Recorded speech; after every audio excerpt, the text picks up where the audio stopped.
think I'm gonna have Jerry and Marilyn kind of give an update. They did some checking on Common Core and the copyright issue, whether or not we could use that to guide our thinkings. And Jerry wanted. Yeah, it's not an issue at all. We got a grant, a license, limited license grant, royalty free to use the Common Core. And once it got adopted by the state as Missouri Learning Standards, that's free for all as far as revising, taking out, implementing whatever we want to do.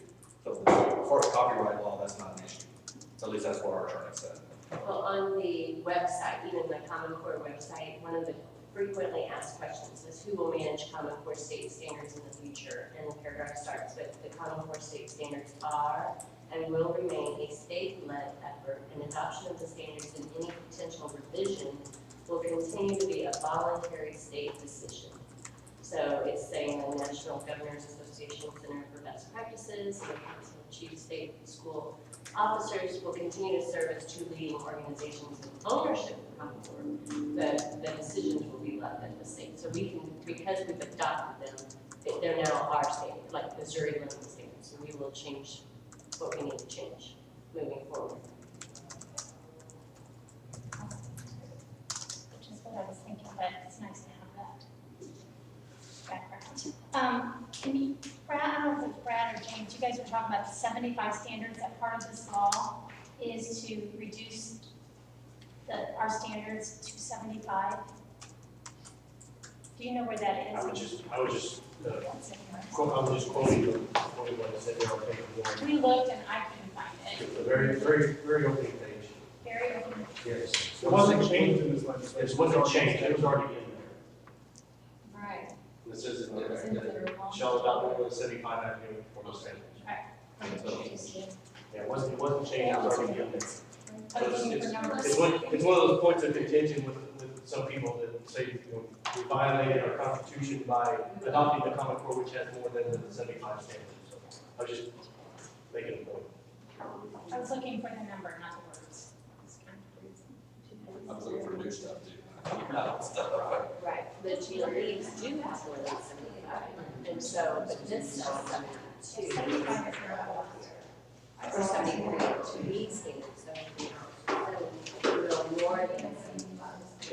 So that's probably where the Missouri, the Show Me standards came from. There's 75 of these.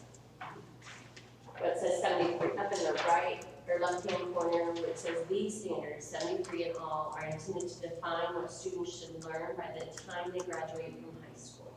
Okay, so I guess And there's 33 performance standards listed as 4 broad goals. On the reverse side are 40 knowledge standards in 6 subject areas. And where's that at in the comments? It's on the in the corner. Notes to readers.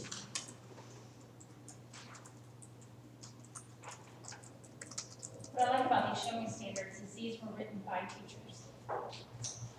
So I guess we need to, I guess, define or come to agree with what exactly it is that we are changing or revising, because as the bill says, we can only do the performance standards, 75 performance standards.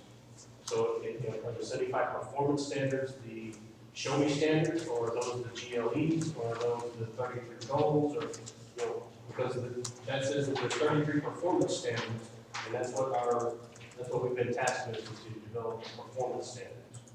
So we need to make sure what area we're working in here. Why don't you tell us what your understanding of is of all the continuum of the Show Me standards to the GLEs to the Common Core? Maybe we need to go back and clarify. I'm not sure I follow you. I was just trying to figure out what exactly it is that we're supposed to be working on. We're supposed to be working on the GLEs, we're supposed to be working on the Show Me standards, we're working on the performance standards. We need to know. If we start working on the wrong thing. We have standards right now. I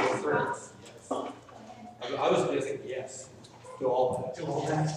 Because that's, I mean, those are all pieces of what we have, and looking at, to me, that's what we can pick from.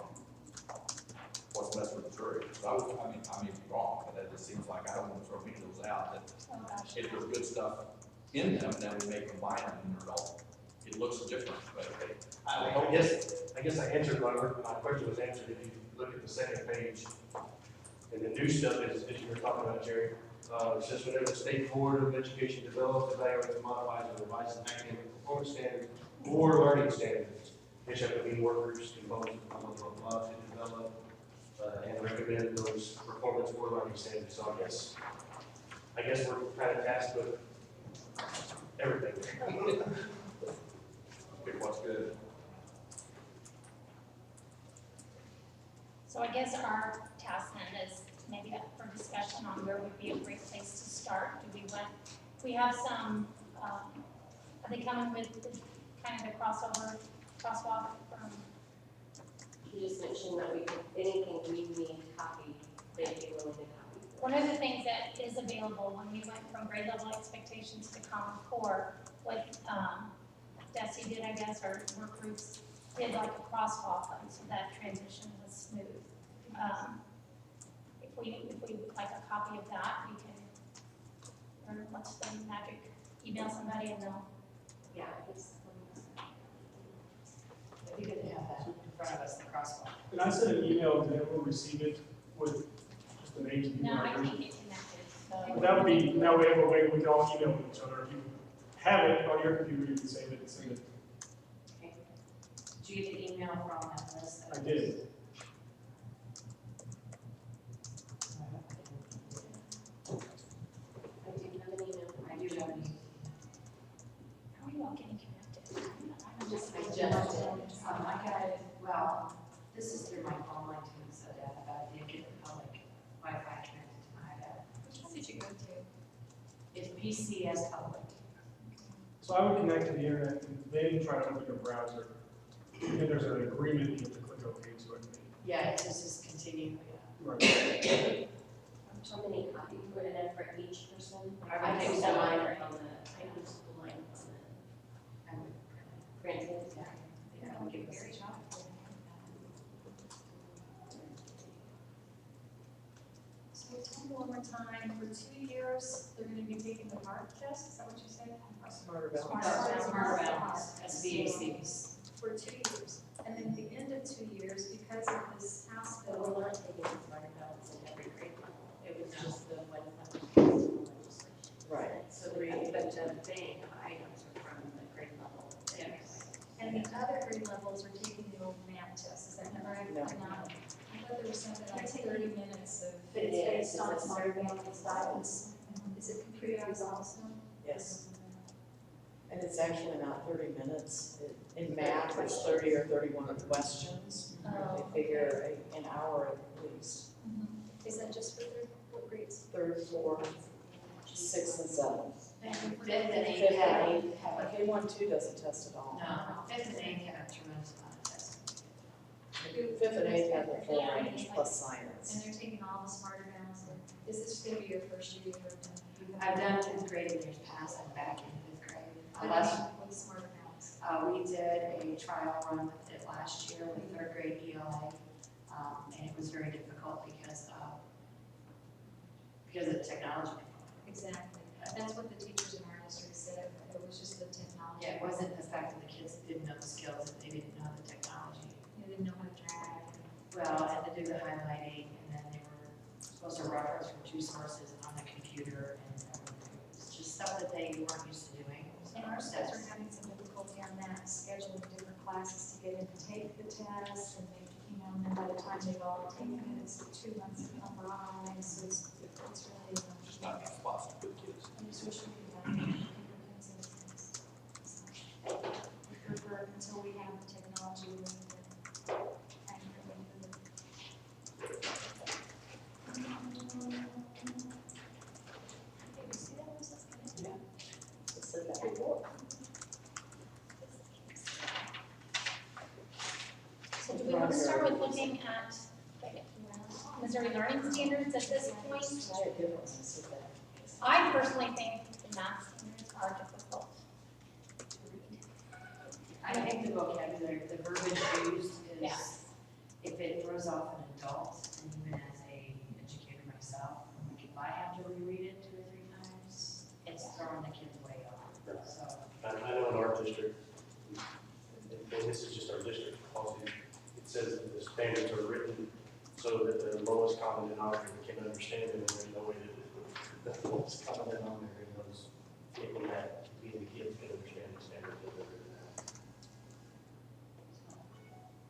So just, I created a Google Drive folder and put in the Common Core standards and the Show Me Standards placemat, and invited you all to, so if you like, you could access that there, and if you want to say anything else there, you could. Can you add the crosswalk document off the DESI website? Where is that? I was looking for it. It was- Got it right here. You just go to Jesse's website and type in math crosswalk, it'll float there.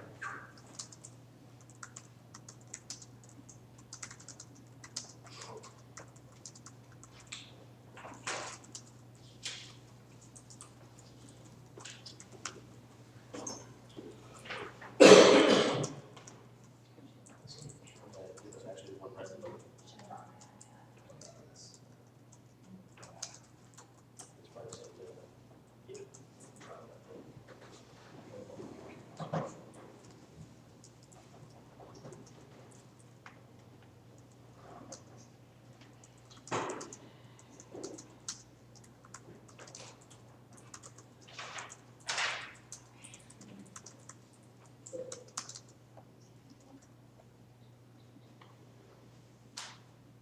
It's the first time I created a group and shared my drive with someone else. So I accidentally did it wrong, and you have access to all the other documents.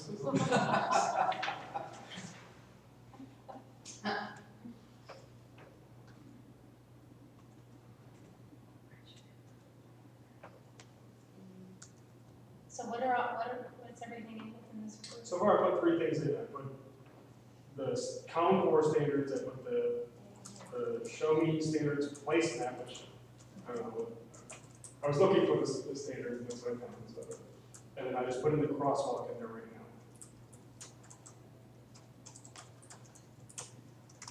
All right, I got all of them, they all show up on my Google Drive when I open them to use. Do you have, well, I do have one, I just don't know what it is. But all these are things that you don't have access to now, and you do have access to that you could pull up somewhere else, or if we needed to print it, print this, and print them. All 3 things printed? I don't know, does anybody need a printed copy? I just send them an email prior. I would love to have one, just because.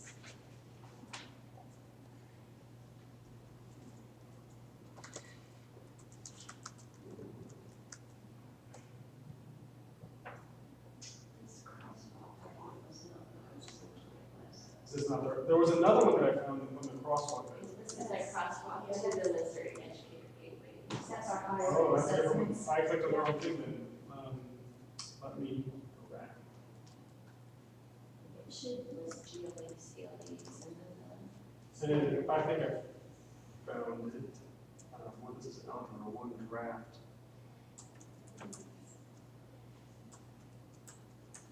And the other people can add it in, so if you have it pulled up, you can save it and then add it in. So I found one crosswalk that has algebra 1 listed on it.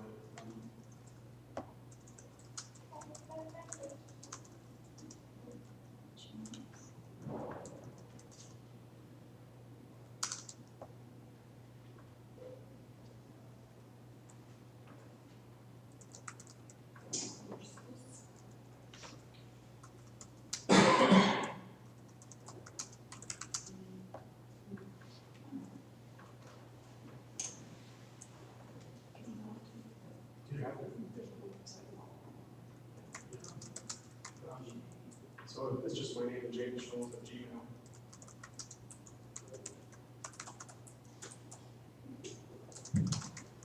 Did you just create? I have a Thought I had it. It's not available.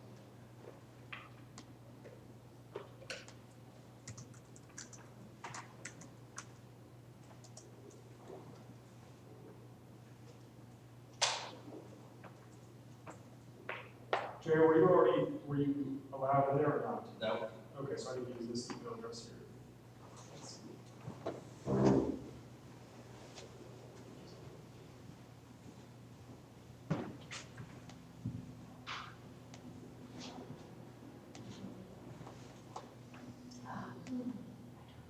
I'm connected, I just can't remember my, Oh. Gmail account.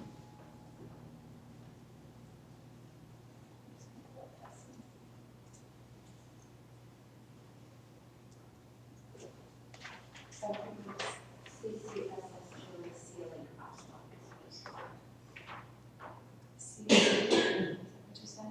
CLE, crosswalk. The C's and the G. So we said we'd start with the end in mind, so we look at fifth grade first, is that correct? That's what we were talking before lunch, so we'll go fifth grade. Jim got it. Perfect.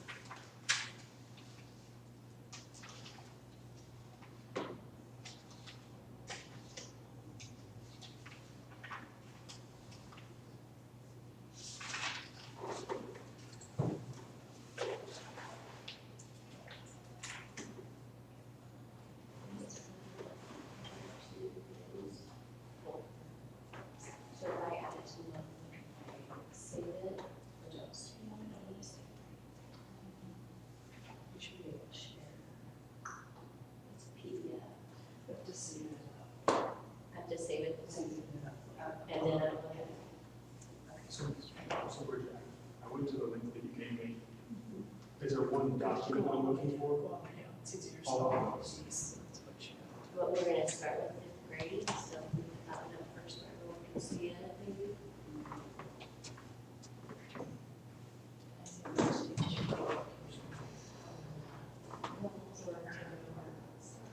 What standard, any of them, start reading over if you've got an issue with one, bring it up first. Because you can tell that it's tied to two former GEs, so.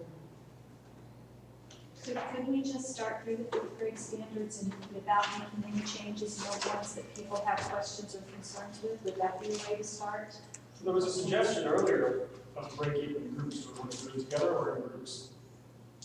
I personally think if there's gonna be any kind of flow and consistency, we need to do it together. Otherwise, we may set something that's prerequisite for what someone else wants to leave.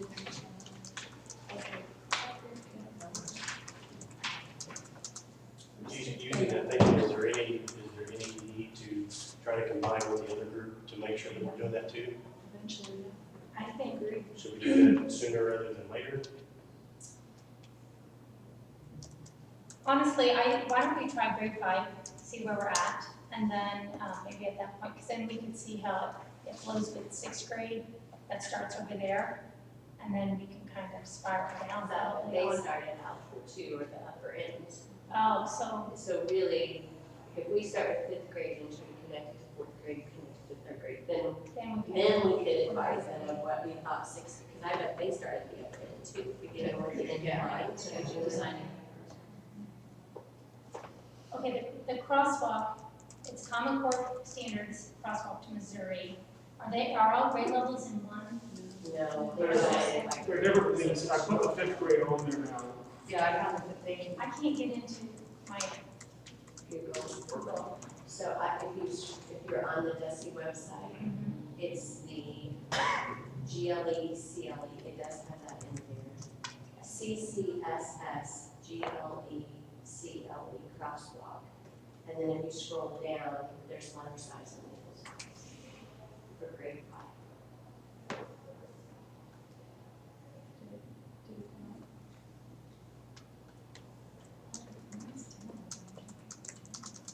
I just went in I there. only had to create it over here.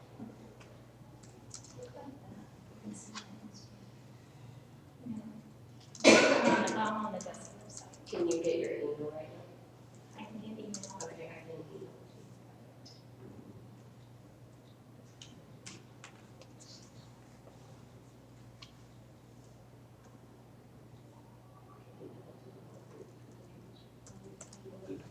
Those of you that really understand the standards, not standard, but the format, is the standard the operations and algebraic thinking, or is it 5.08.1? Is that Standards 5.08.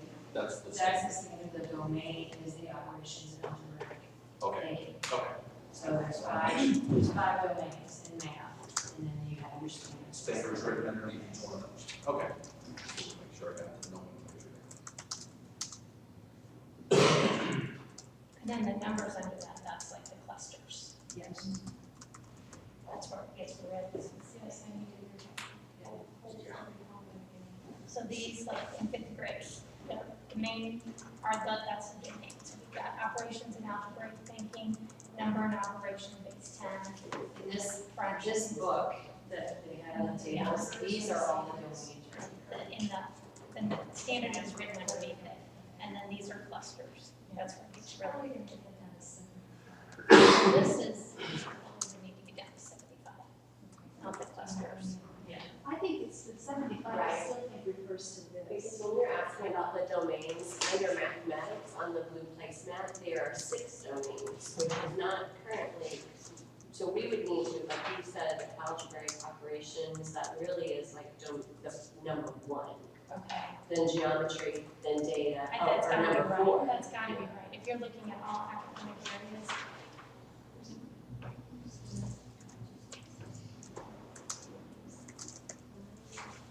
Is, the gentleman who was here, is he gonna bring us paper copies of these? I emailed them, yes, I did. Yeah, because that would be really. I was trying to pull up and raise email from the email that Is there James someone we It's can get L. clarification from on that 75? at the SST. That would really help.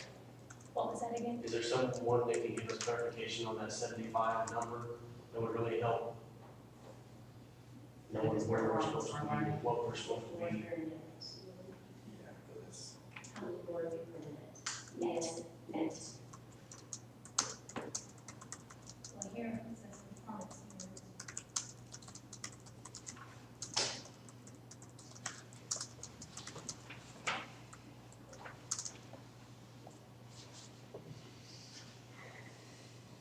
I guess the way I read it, it's probably not correct, but because it says academic performance standards with the 75, and then that part you actually pointed out, Brad, where it says for learning standards, Right. it feels like the 75 is that replacement, those are the performance standards, and then this, everything else we're working on are learning standards. So the 75, we would need to look at replacement if we were to make any changes. That what it reads like to me.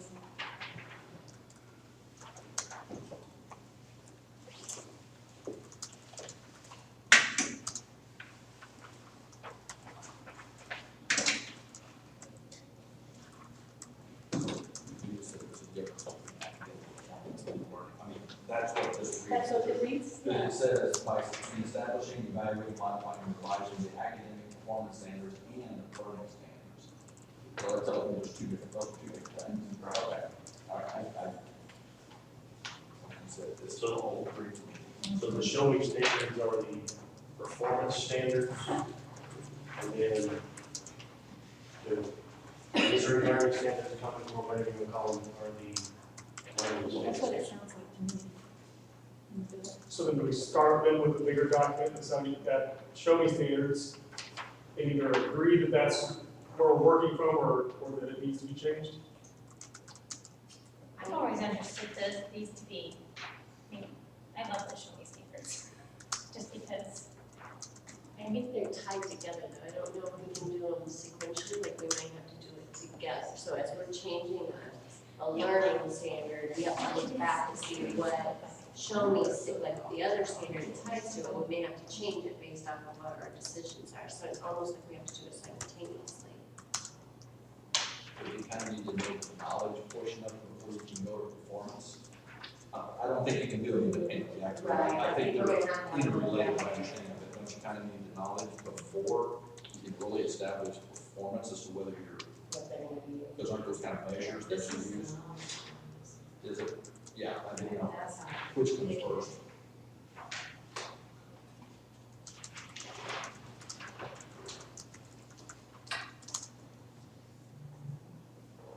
Okay, so that's what you're saying, this is the knowledge portion. Yeah, there's the process standards and then the actual content standards slice. The knowledge is the content and then the performance is what they'll do with that.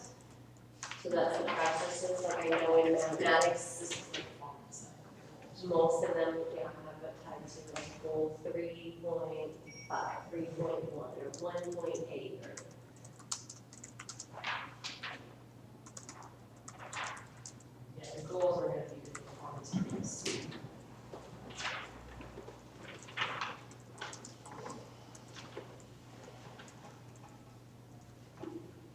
are not paired up into grade level.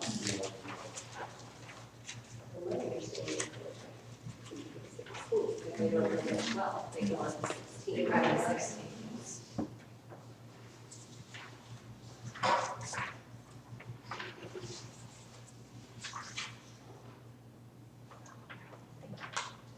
Okay.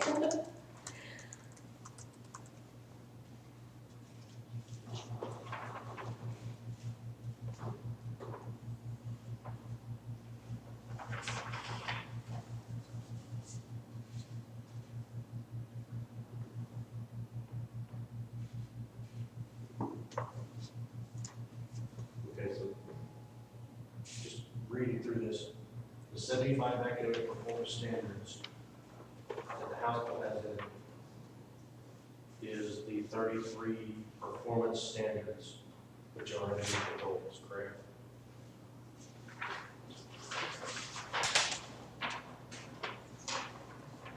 So it was the knowledge one. The only thing I'm looking at there was, just trying to tie the work together, performance and performance, so.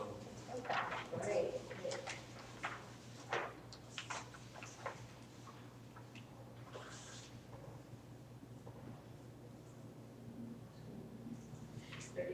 Performance. This.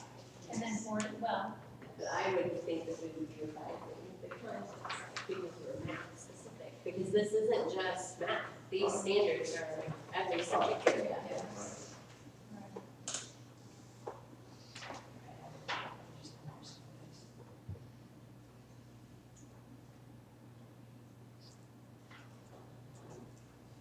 I'm not sure we can change these. This is by legislative action. And it has the number, section 160.514, revised statutes of Missouri and the Code of State Regulations. I don't think we can change these. I think that takes an act of Congress, literally. Yes. So anything we have as learning standards has to Match up. make the work of this happen. Yes. I mean, I personally don't have a problem with what's there though. The goals are What's either side. Either side. Either side. I mean, it's all part of that statute, so. I mean, it might be kind of moot unless someone has an objection to that document. Right.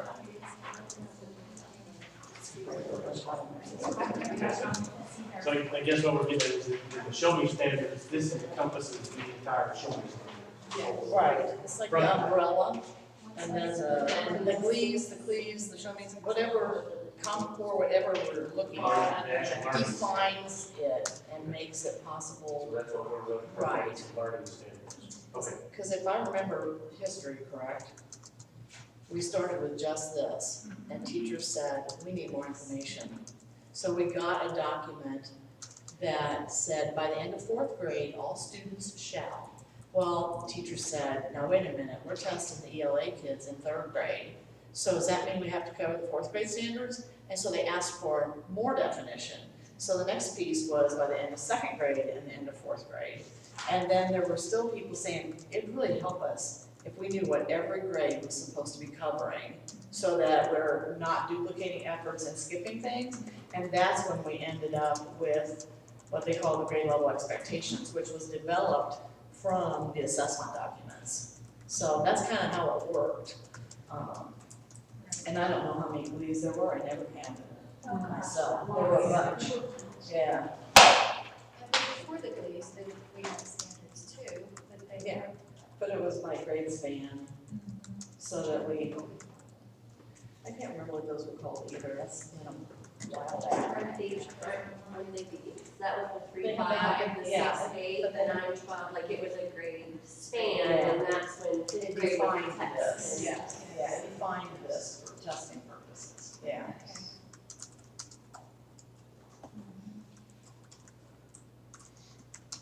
So I'm looking at what it is, that's what yeah, what we talked about, everything on the crosswalk, This crosswalk is document.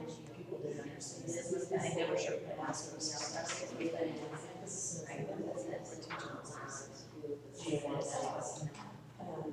it, like, are we looking at you moving there? Or, that's what we're looking at, it's a work session, second recommendation, right?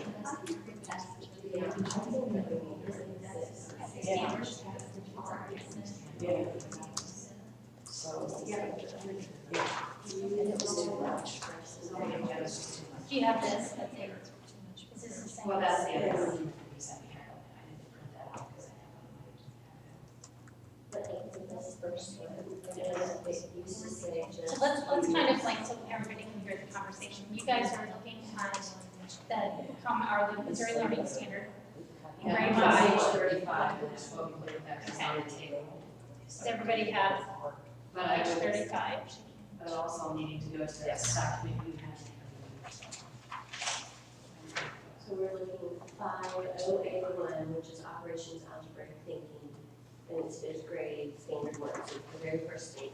And what I was pointing out is that what it used to say was like these properties of operations, or it was very general, and what this has done is it's gotten very specific. So those clusters underneath this really. Right, Key the right in and interpret on that. the numerical expressions is more broad, and then the actual standard spells it out more for us.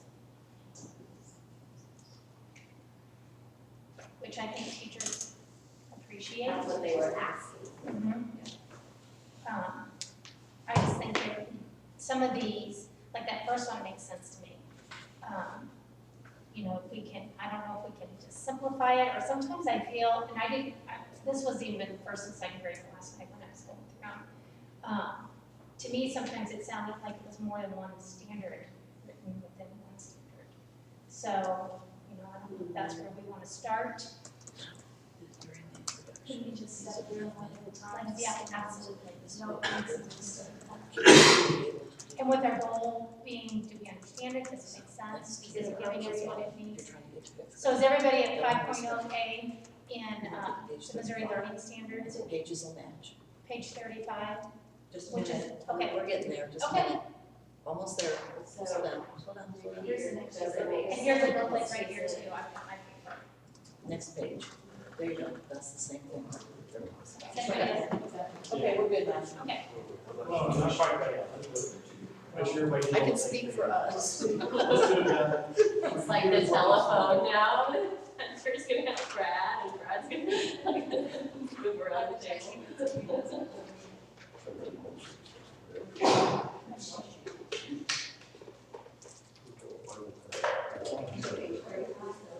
But- Okay, well, it's on there, so you're good. It'll look Oh, familiar. this one here was. so we're looking at Yes. If you look at like this one, just explain it on number and then we're two. gonna go. See how some of them on, just bring them on. And we've got a fifth grade expert for their It's like an example, don't teachers understand how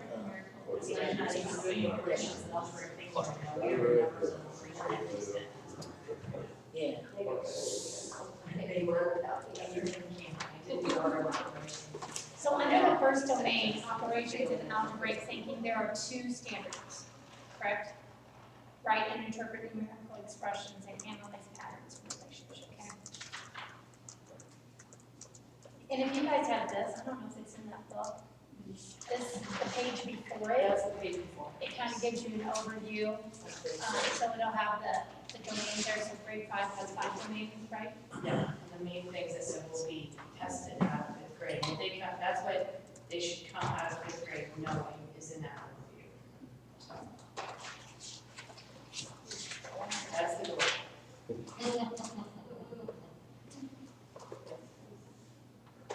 Well, I think that first paragraph on page 33 that enumerates those critical focus areas is really beneficial too.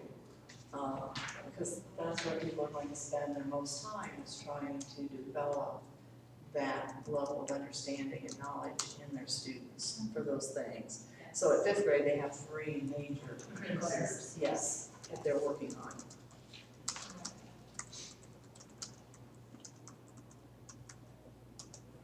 I was just noticing the students next door.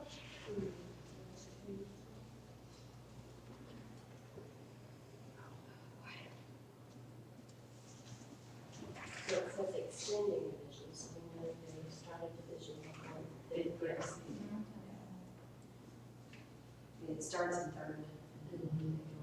Yeah, it's basic division and multiplication goes to third, and then fourth they go to 1 and 2 digits. Because in third grade, they learn multiplication facts, and that's a fact family, so Right. you know, 12 divided by But 4. really, it starts in kindergarten. Yeah, they're, if they have some good numbers. Yeah, we can say we're doing algebra in kindergarten.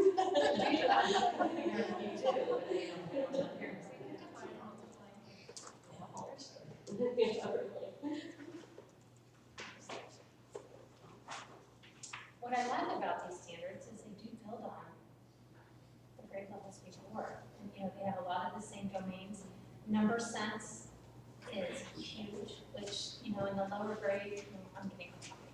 So, next up This is myself. all the same things, it is all going on, the same things all the way through, so like when we start backwards, we're staying the same. It's not going all the way back down. So, It's really a good point that you make, because we have to be careful when we move things around, that we don't destroy that nice progression. That's all you're gonna So get. you're moving up your gaps. I've got mine on here, so. I think it's the same thing, I don't like So arrows we and know check. what, we are in the domain operations, not marketing. Different way to benefit. I think it might be one thing I'm gonna steal. Hold on 1 second, let's. Yeah. Do I need to go? No. There you go. All right, Cecily, you were saying some smart things. Well, one of the things with that backwards design, when we work through the domains, if we stuck with fifth grade all the way through with the domains, we're gonna get lost on what we said with operations and algebraic thinking by the time we hit fourth grade. I say if we start with operations and algebraic thinking in fifth grade, let's work all the way back through operations and algebraic thinking to kindergarten, and then come back up and do numbers and operations in base 10. Because that way we abstract our thinking all the way down to kindergarten for fifth grade. And then we stay in that one domain, and we've got our thought process going in that line of thinking, and then go back up to the next domain. Does that make sense? So you're suggesting instead of doing grade level by grade level, that we do a domain progression? Yes.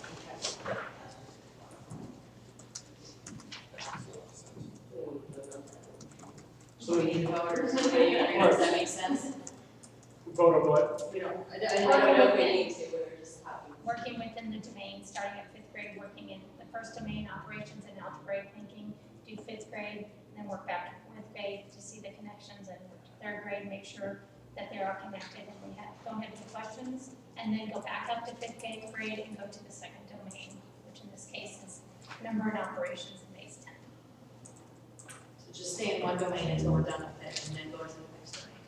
I think that makes the most sense, to make sure we stay connected. Is everybody okay with that? So just real quick, that's fine with me, but I just want to be real quick, clear again. So the domains, do they line up to what we just looked at with the Missouri, that one document? Yeah, number 4. Yes, they're not the same wording, but. Patterns and relationships within and among functions and algebraic geometry, development concept. Or is that something that we should clear up as we go through then? If they're not aligned, should we do that? That's what we probably would want that. Yeah, it does. Because it has more on 4 than what we're saying, but it's a 4 with it. Because it's patterns and relationship and algebraic concepts. And that's algebraic operations and algebraic thinking. And then operations is also with number 1, addition, subtraction, multiplication, division. So really, 1 and 4 often do. And we couldn't be the final say on that because the domains are different at middle school, what they're titled, but they all kind of feed into each other. It's expressions and equations. So say that again. In middle school, the domains, Their names different. It flows into a different title on the domain, but the content is connected. And then after expressions and equations, then in high school, it's algebraic too. Like there's a flow into the higher levels. So that might be something like Brad's been suggesting that we work with the other group that we tackle later on maybe. So it sounds like it's not, what I was suggesting is not necessarily something we can go through right now. Well, we can make notate notes it for though. us. yeah, I just want it off to the side. Okay. I like that, going back to the show me standard and and seeing, and I think that needs to be part of this document. Plus, it's gonna help. Pardon? I think so, yeah.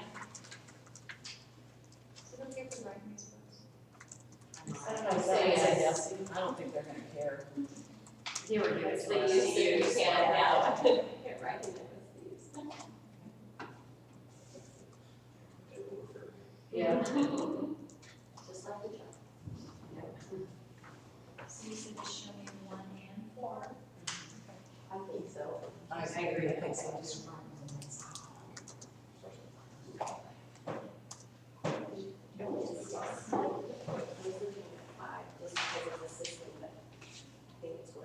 I think I looked at number 5 too, but Yeah, I think it's too much of a stretch, I don't think it really goes there.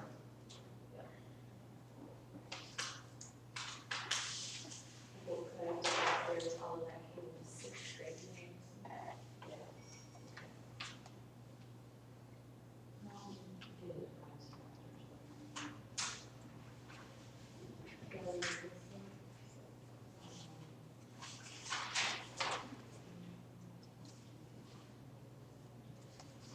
So we're looking under operations and outbound thinking, right there, 3 points, right?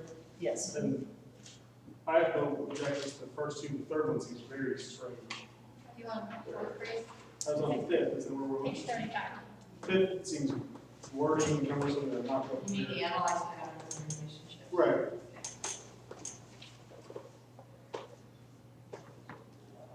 I agree that the wording's kind of goofy, but it seems like a pretty important thing that they can take a rule and generate a pattern from it.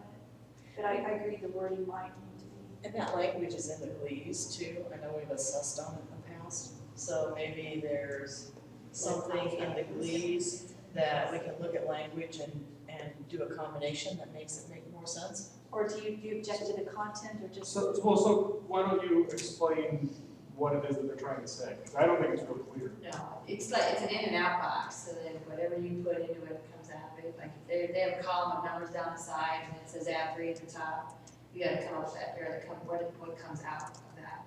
They're trying to come up with that pair of numbers. Sometimes they'll give you that what comes out, you gotta come up with a rule. How did they come up with these numbers? You form a rule of the numbers of this. Done that, so yeah, but the way they're explaining that is very, So in the it's difficult. I'm sorry. In the GLAs, it says make generalizations about binary patterns, represent Yes. analyze patterns using words, tables, graphs, model probably situations, draw conclusions using representations such as graphs, tables, number sentences. Identify, model, and describe situations. Yeah. Yeah, yes, please try to explain what. Let me move it On paper. Yeah. So, Well, an example of what you're It's just talking doing patterns. about. I mean, in sort of just an example. One of the I think I know what things- you're talking about. One of the things I would not want to Sorry. lose from this one is example. And the reason is, it's a scoring convention that kids have to tell where the starting point is. And if we lose that example, we lose that piece of information for teachers. So however, Hi. Can we interrupt you for a moment? I apologize for the interruption. My name is Todd Scott. I'm Chief of Staff General Counsel to the President Pro Tem Tom Dempsey. Brian Button works for the Lieutenant Governor, and Josh Foster, Chief of Staff to Senator Henry, who is the Senate handler of 1490, which was the occasion for getting everybody together today. And again, I apologize for the interruption. We want to thank you for coming and taking your time to serve. I want to apologize that through the sausage making of legislation, we did not provide for reimbursements. I hope to be able to fix that after we reconvene in January. No one should have to volunteer their time on their own nickel, so thank you for being willing to come, even given that oversight. I was in communication with Senator Dempsey today, and I want to just pass along to you a plea, a request. Those of us that have worked around politics a while, especially in the state Senate, we're no stranger to strong divergence of opinion, lots of arguing, and that's kind of what we do in public policy. Everybody gets a voice and isn't always the same voice as someone else. But legislature really doesn't have a plan B. So if we don't get recommendations from these panels, we're not likely to be able to reconvene something for another year. So there's a lot riding on what you all do. We just want to encourage you to, just move back up to say Senator Dempsey appointed people of diverse viewpoints, because at the end of the day, there's a lot of diverse viewpoints in Missouri.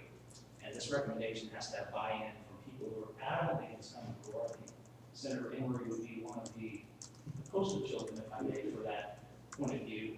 There are other people who think it's just fine. So somehow you're charged with the big responsibility of trying to find something in the middle that everyone can live with. Failing to do that, we really don't have a backup plan. My guess is, I'm not advocating this, my guess is DESI will do what they want at that point. I don't think the legislature will be able to do it on our own either. So that's my pitch, my plea, and my thanks. Brian, anything you want to add? Yeah, Lieutenant Governor, I wanted to thank you all for your service and sacrificing your time. It's a huge undertaking. He also wanted to reiterate that after DESI convened this meeting, the power is all yours. You're an independent group.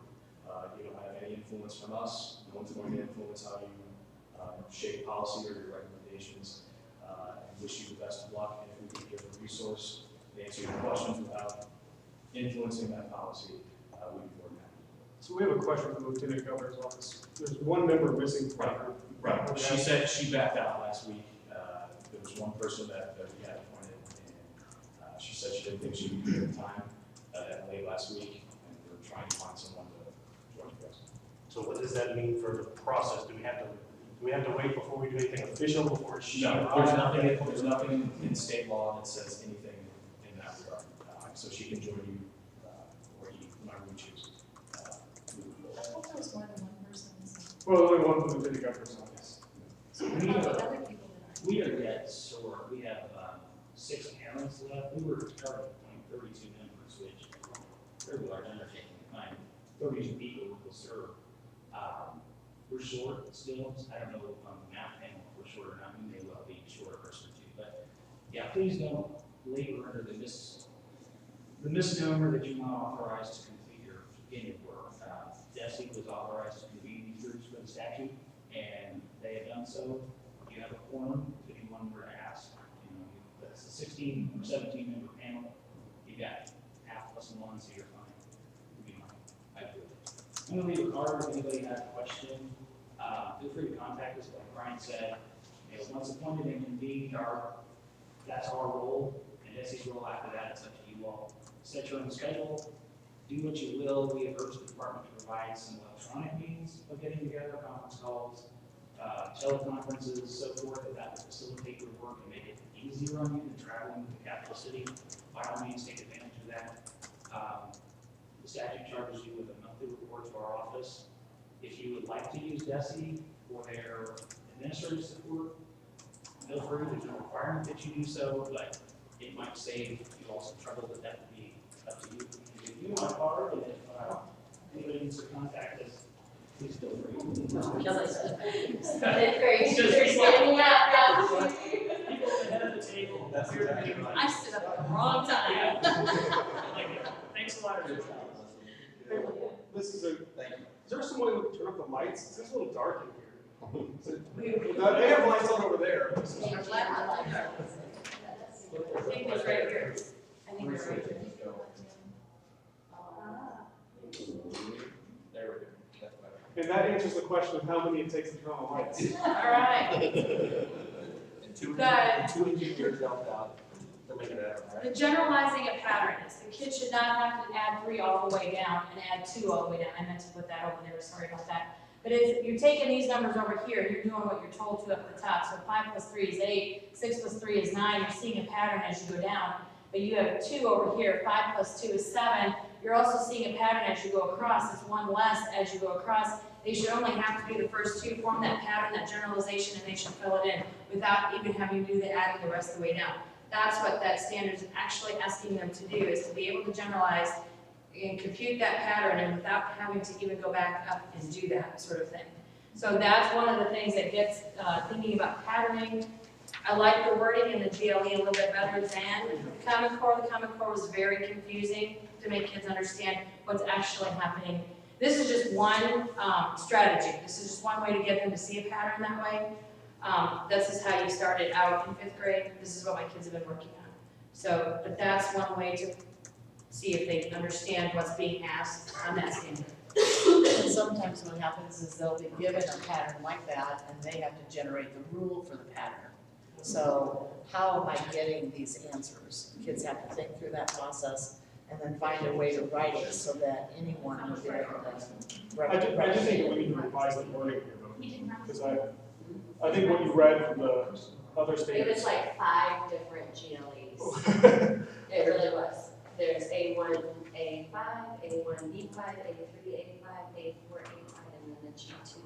So, and that's the ordered pair piece, because this is saying corresponding terms in the 2 patterns and graph the ordered pairs of the coordinate plane. So it's saying that once they get that 8, 7, 9, 8, that they're making ordered pairs that too. You see it's growing positively. Yes. So that's the first step of it, then you move on. Well, I guess my question would be, what is the concept that you're wanting students to learn? Not the activity, because the ordered plane is an activity that you demonstrated. So what's the concept that you want students to learn here, and then how can we write the standard in a way that touches on the concept that we want students to learn? What you said when you were standing up there is generalizing thinking patterns. Yes. That would be the first part of it. And the relationships. There's 2 given roles there that they can. Thinking patterns and their relationships. So that analyze patterns and relationships, the plus or getting above it. So when you have the crosswalk, does it do the Common Core annually? Yes, it does. They have That's what the center. Oh, you can't. I think this one is actually, Do you have the email? I can send it to you. Like I said, It's not. Well, I can use hers if you want to come back. This one's actually asking them to compare 2 different patterns and see how a different rule generates a different pattern. So I don't know if that's important or not, but if we just say generalize that, would tend to suggest to me as a teacher, just that one pattern that they're looking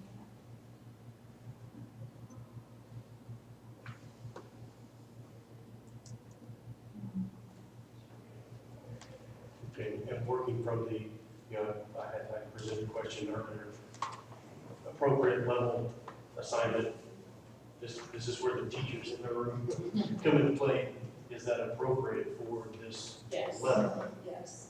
There's only been a couple of students that have made a mistake with this, and it just takes them time to really think about how they're doing it. What they want to do is, they'll get the first one done, they'll have the 8 and 7, and all of a sudden they're adding the 2, they're going up here, they're going 9, and then they're doing 11, and then they're making their pattern that way, instead of going back out and thinking it. So they're not taking that column, so that only 2 kids make that mistake. But as far as coming up with that pattern with 2 given rules, I've only had 2 kids make that mistake.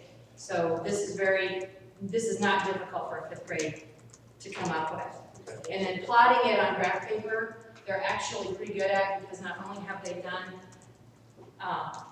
this was probably the harder part. They've done it in social studies with geography and maps, and then they've also done it in math. So it's the negative numbers in math, plotting it, more so than it is the positive. But that's where we haven't got there yet. So it sounds like there's some agreement that we need to revise this and reword it. Yes. And I'd say we don't have to keep it as 1, it could be broken into 2 or 3 or however we want it to be.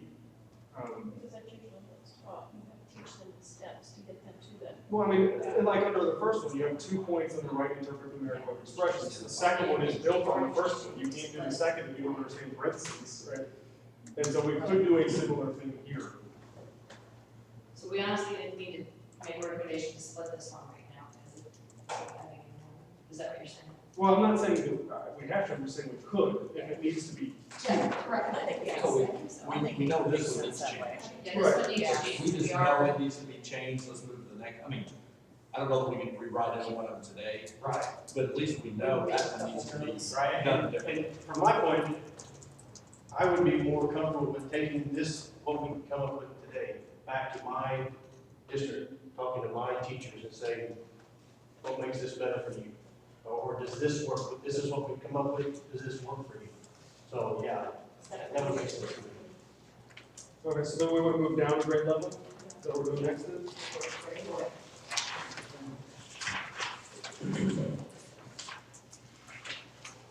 So we're gonna go back to page 29. much tea.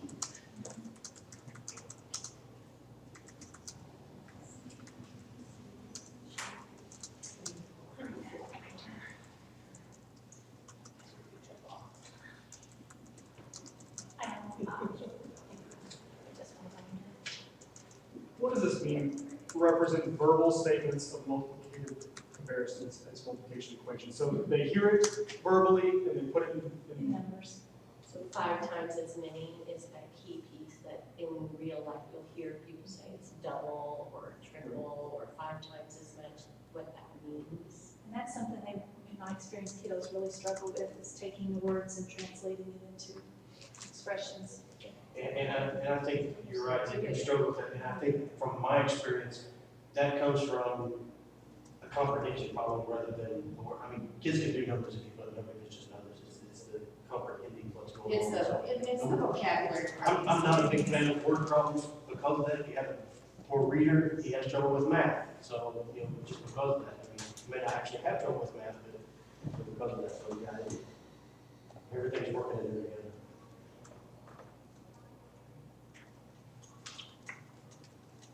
So any problems on the first one then? So as I look at the second one, explain the thinking behind that one to me, please.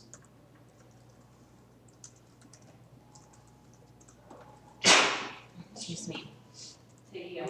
Just word problems, can they, It's basically 25 times x equals yeah, 10. just using a symbol if they're putting it, Bad yeah. example. What's the, on the example where it says by using drawings and equations with a symbol, what does it mean by using drawings with a symbol? Well, if it's a word problem, sometimes they get put it out in a drawing to Gotcha. show their work. And sometimes a drawing is just a simple, I'm not asking, it's not artwork. It could be tally marks, just Could to be say. chart. It could be charts, it could be, it is, whatever the question is asking of them, it is, you know, that's what a drawing And is. again, that's if they need to use that Yes. method to get that. It's Yes. not required. Okay. You can just write it out and you can just do it. Yeah, So this one, essentially all we're asking is, you've got you a gotta show missing your work. number. Well, you have a missing number, Yes. Which makes and yes. and we want to use some sort of symbol to represent that number. The first one. Sure. Okay.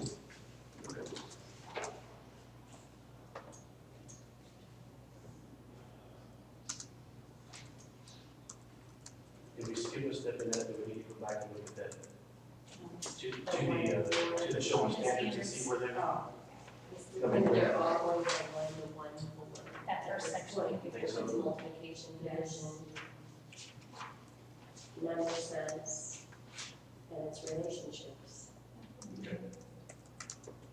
I mean, they may use patterns on the second one, but they may not use patterns. It may just be the relationship, whatever the situation is that they do.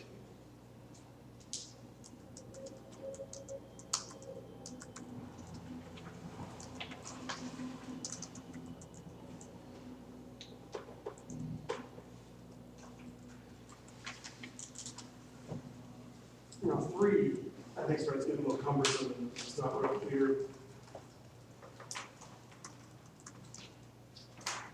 this is just, it's gonna be it's a story problem where they're gonna be asked to do 2 or 3 steps to solve it, and they have to figure out if it's gonna be using addition, subtraction, multiplication, or division. And there's gonna be an unknown quantity there where you're gonna have to use a letter to put in that equation. They have to assess if they're, once they come up with the answer, does their answer make sense? And they've gotta make sure that they can, with their mental math, does it make sense? And compute their answer. So don't just leave it with that letter in their equation, they've got to come through and put an actual answer in place of that letter. So I'm not sure I like the last sentence. I mean, assess the reasonableness of answers using mental computation estimation strategies. I don't know why we couldn't just Use computation.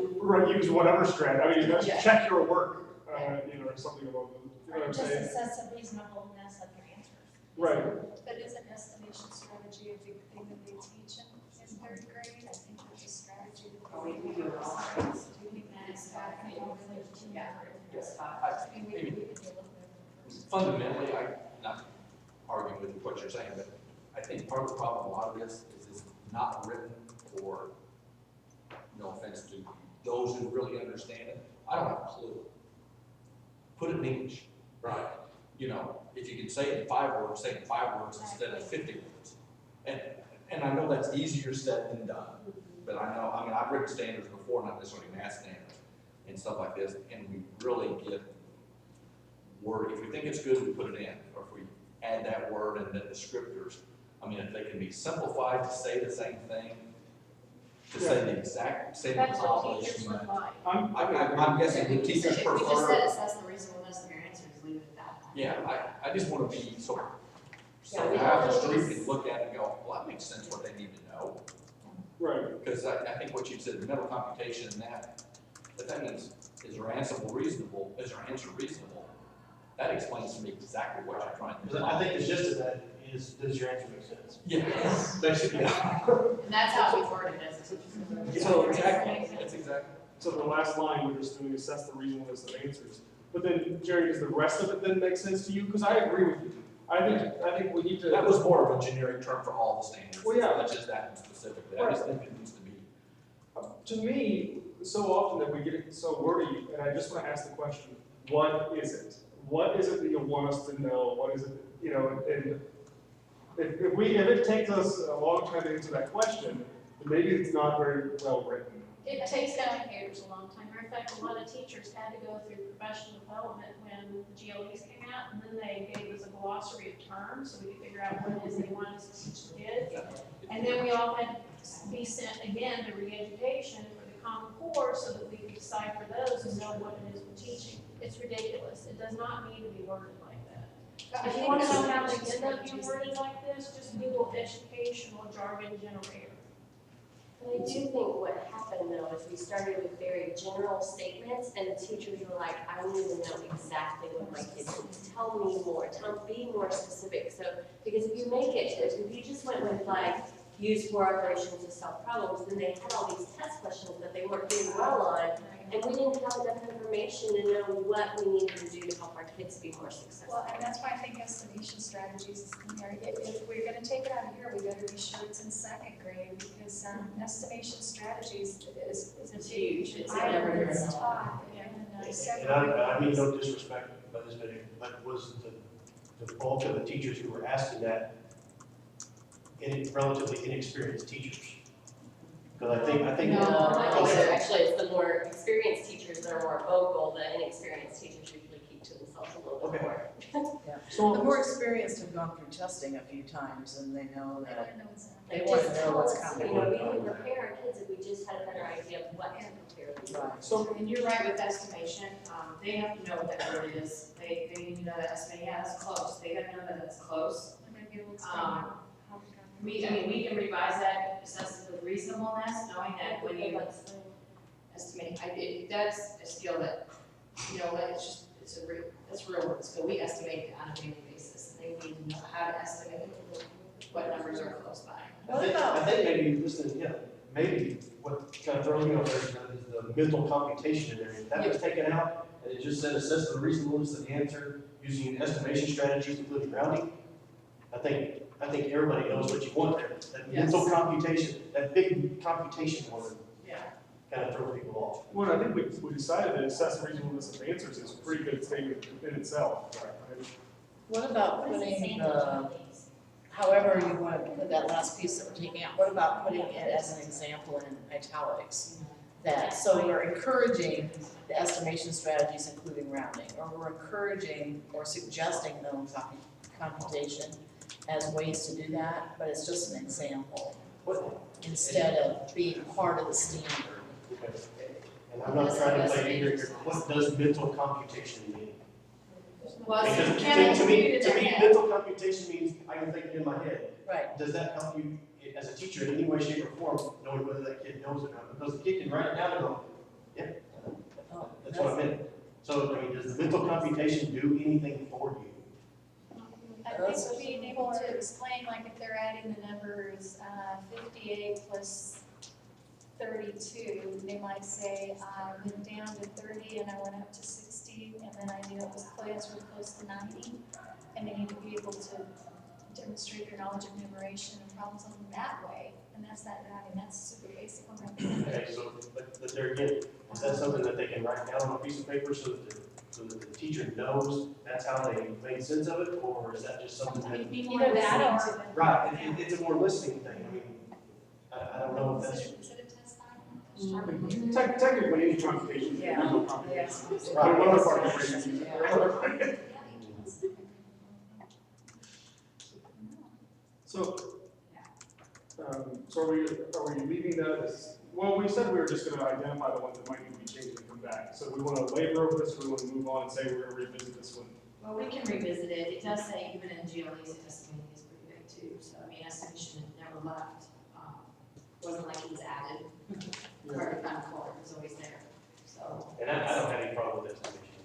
but a lot of it is worded differently, maybe as estimate and justify products or sums or differences, you know, depending on what you're doing. Instead of, we can, I mean, I think it's something to come back to.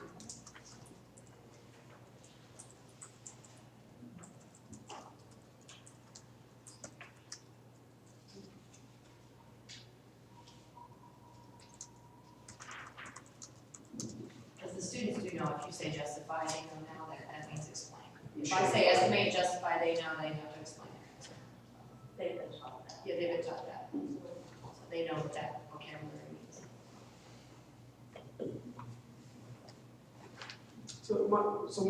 Quickly, my problem though there is,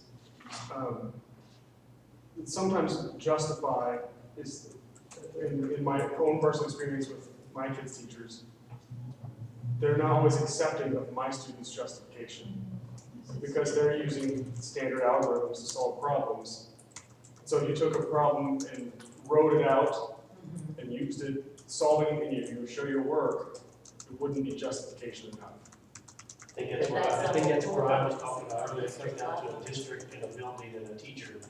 How they are interpreting and how they are communicating. So, I mean, I think we just need to make sure that, you know, as I look at the standards, I'm watching for those types of things to make sure that we are being open, you know, to allowing multiple ways. I think that's something we might need to make sure is clear too, that those methods like that are, is that clear to each district and building and that you can use whatever you want? Or is it kind of fuzzy to where they're kind of made to believe they've got to use one over the other? I don't know. I think one of the tasks for this group too is clarity. I think that's a really important thing that we need to make sure is, does everybody understand it? I just feel that if the child can explain it with whatever method, if they can justify their answer with the method they chose, and it makes sense, And it's mathematically. and is mathematically correct, there's no reason to not accept it. That's called differentiated instruction. That's not using a whole new scheme, or I'm not following the standard, or da-da-da-da. That's just letting that child express themselves mathematically the way they know that answer makes sense. But, so that, like you said, it's either the teacher or the district or whatever, but it's a viewpoint that Feeling of all of this goes on is, a lot of this stuff is coming down to individual, a it's individual. different level than we're. And standards, we have to remember, not methods. That this is what the end result is. Yes. So, you know, it Yes. is, I mean, it is a lot of local control in districts and writing curriculum and adopting textbooks and curriculum to code. But this year, it has to be that we assess reasonable. I think kids need to be able to explain it. But how we go about that, that's an individual thing. This is the Yeah, we standard. can't decide that. This is the standard, And that's where you're getting all this frustration from parents trying to help their kids with homework and you'll see online, because it's a local thing. Well, kids spend 20 minutes. The solving fact that problems. that's so widespread, you know, because that is one of the biggest concerns you hear, and you're seeing news stories about it, about, you know, how math is being taught. Because it's so widespread, I always have pause when people say the standards don't tell teachers how to teach, because they're being interpreted in a widespread manner to be that way.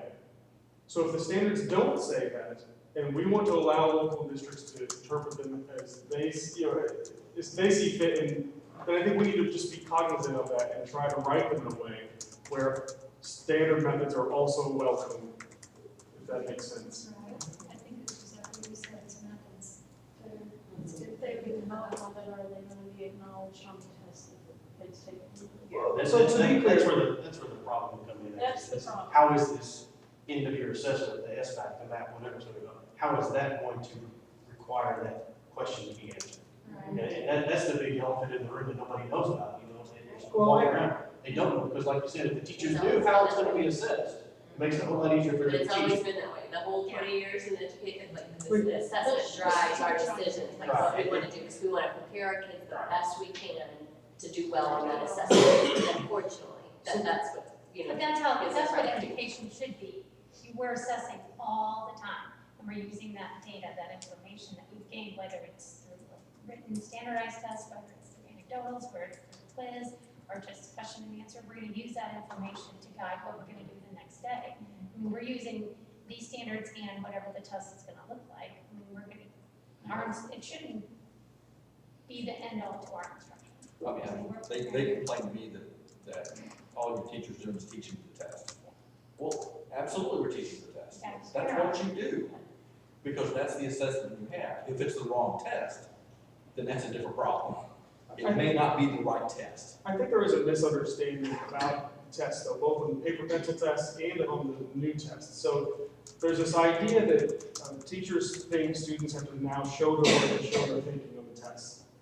And I got into a big discussion with my school district about this and called DESE about the current tests and said, you know, these constructive response items, if the students get the right answer, do you look at their work? I said, no. we pay attention to the answer, and if you get it right using whatever method, we move on. Now, if you think about the new test online, you cannot show your work in the traditional sense that we think about showing your work on an online test. It's at the current stage, it's not possible. And students are given scratch paper, so if they're working on paper and they then go and answer it, you're not showing your work on the online test in the same way that we think about it. So I don't think we need to be as concerned about the test design or what the test is asking as we do about, do we think the standards are good and I couldn't help but notice your facial expression. Well, Is that any constructive contradiction? responses in the past have been scrutinized because there's anchor papers and examples out for teachers to use to help guide instruction for their I was students. just So when you looking said, at, what he said was in it may contradiction be with the what you said. new, yeah, it may be the newer assessment that they did, but I can't imagine so when they're worth more points that they wouldn't be scored, but I don't know. So I just know what's happened in the past, I don't know what happened this past. right. So I think they are scored. I mean, how do they get those points that, I mean, there are anchor papers from other released items and teachers use that to help guide how they could score their own constructive response. It's not mandated, you have to score it this way, but of course, if you're looking at those, that's gonna help you decide what would be like mathematically correct or what would be acceptable work for a particular constructive response item.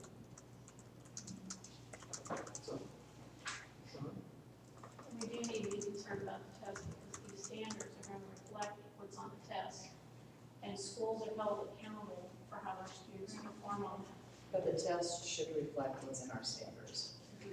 It should not go the other way. Right. And so in 2 years, when they start working on the assessment to match up with what we do, then that's what they'll go from, is from the standards to the assessment.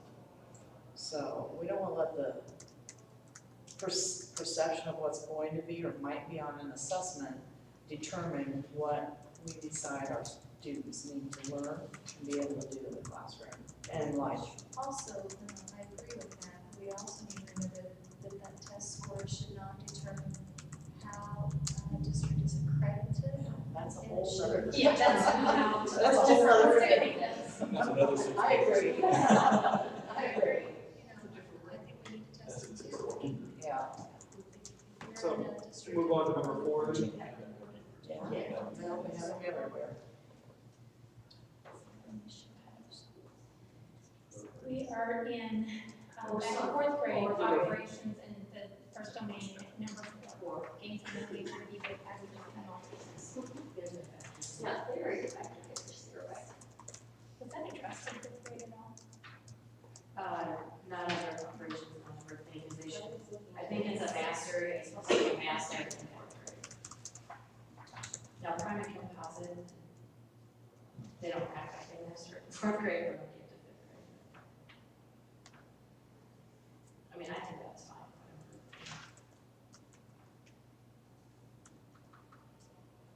Re-review it because we have to hit division, I mean, what division, division size. Well, and then in sixth grade, says will it comes with factors and. Yeah, count factors. So, I think it's fine.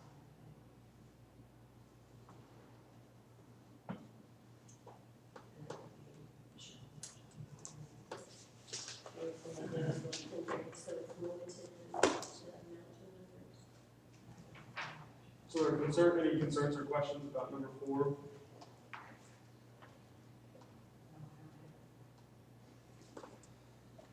Pretty similar to GLE.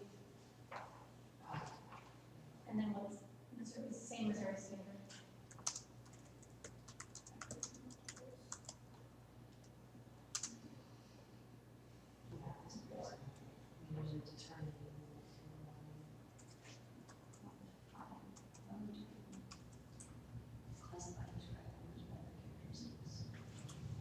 That's determining their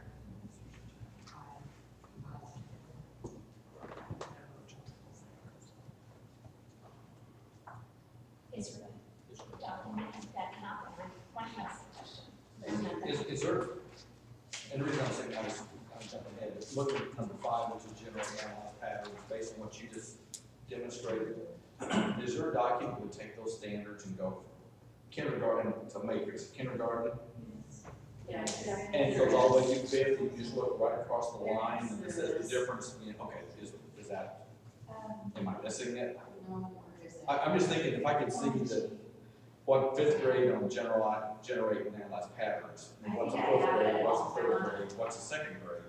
And It you goes build to on that, you see it all. Achievement Core, it's achievementcore.org, right? Achievement core. Achievement Core. It's, you have to look down through there, but it is on there. How do you spell core? The core. Yeah, Achievement Core. It's a great website to get Achievement Core.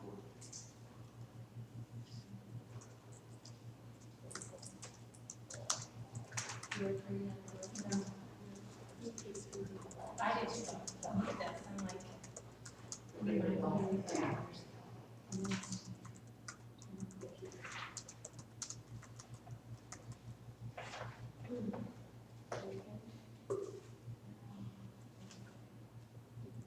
Yeah, you have paper documents around.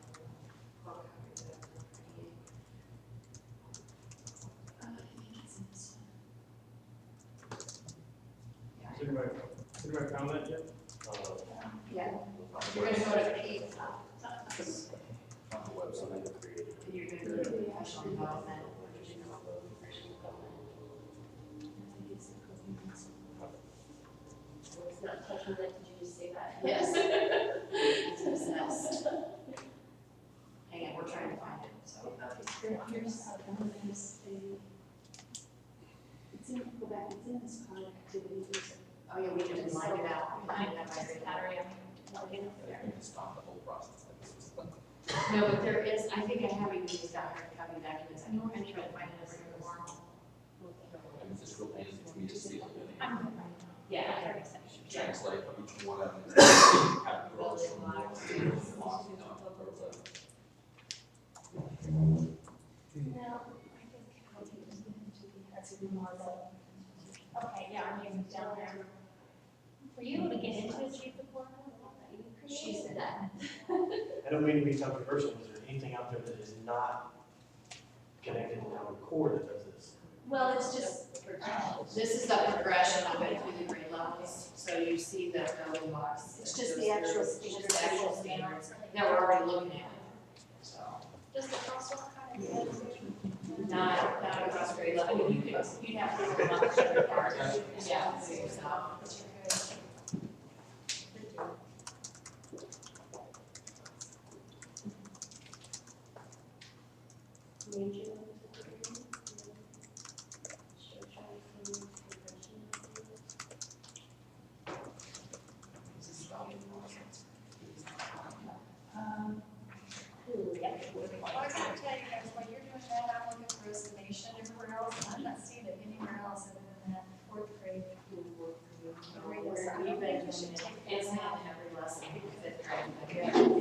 it's in later, but in this.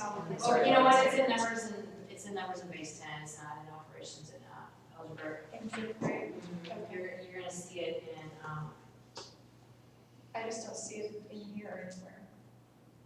So I mean, I think we need to leave that in there because it's not anywhere else. You know what I'm saying? oh yeah, well, then you're right.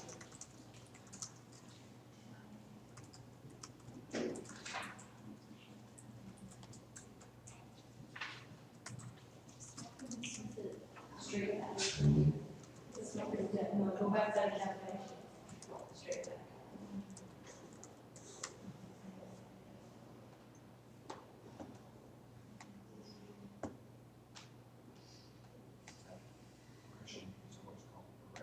Well, there, you'll find a lot under progression documents, and I don't know if that will be helpful with the standard to standard, because it gives the background research of what they pulled from the National Council of Teachers and Athletics. Yeah.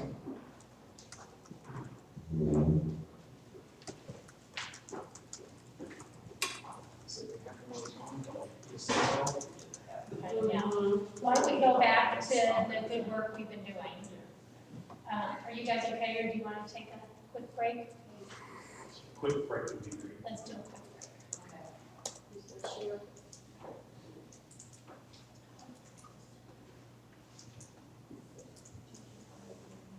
Okay.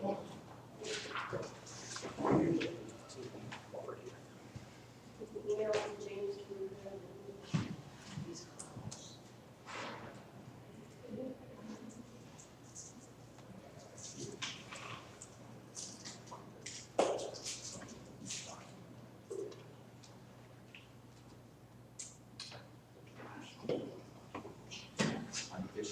This, by the way, this meeting is going to be a very good discussion for my Wednesday night class that I teach, which is a policy research course, and we just discuss education policies. And this week our topic is Common Core. So.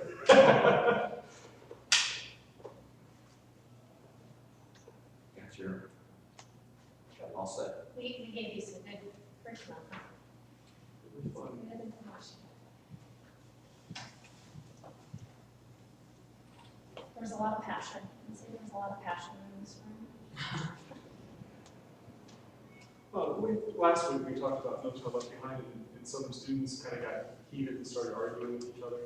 And someone tried to calm it down and was like, oh, we shouldn't get excited. And I was like, yes, you should. I was like, this is important stuff. I was like, you should care about this. It's like, as long as we can, you know, dialogue in a civil manner, you're allowed to disagree with one another.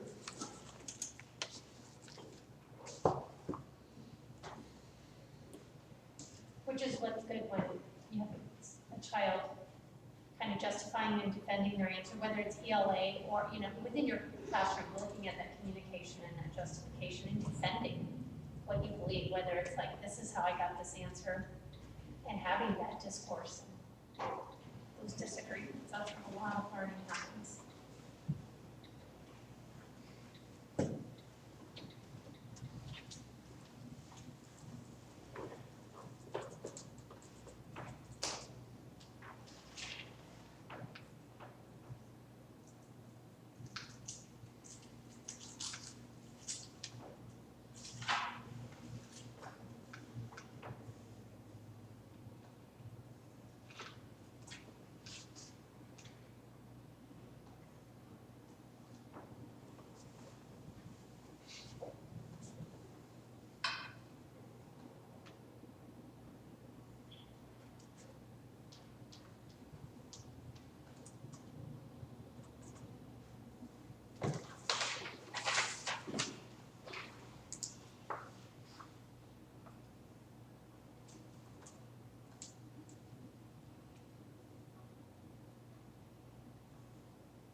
They're in the Jefferson building.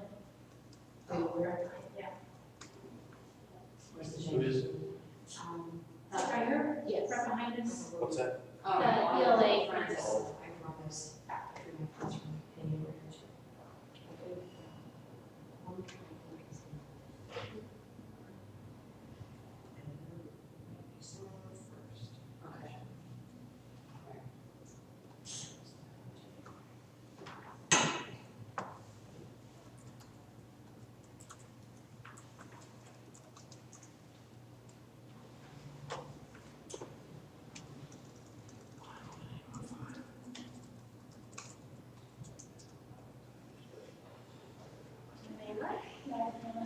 it, I think this might actually be more.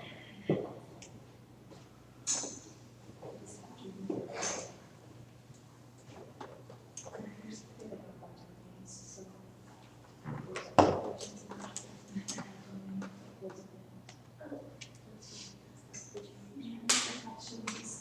You can, save it, yeah, we can reply to the email that I'm gonna do that. there's probably a better way of just.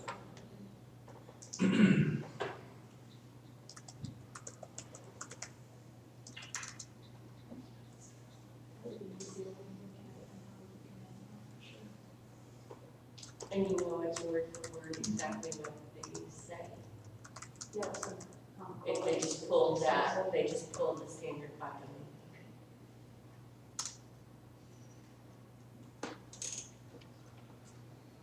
What was that Excel spreadsheet? That was the answers to the.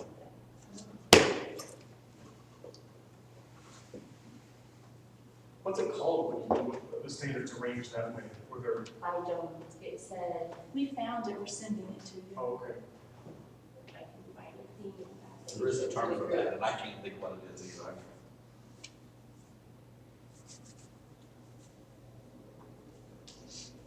Do you want all of them, or do you just want the one we're on? I mean, Because eventually you will all. right, eventually, I mean, and you guys can even put them in there to the, It's It's easier Like, okay, said than like- done. Yeah, I was playing with it, and I was like, I don't know what I'm gonna do adding here, so. Yeah, I'd like to have that. I'm replying all to the email that he sent, and it's the name that Ashford. Find it back on the list. nothing really, they're finding the documents that they're talking about, the standards that way.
Okay, as we think about, I'm really just thinking off the top of my head, I'm looking at the time.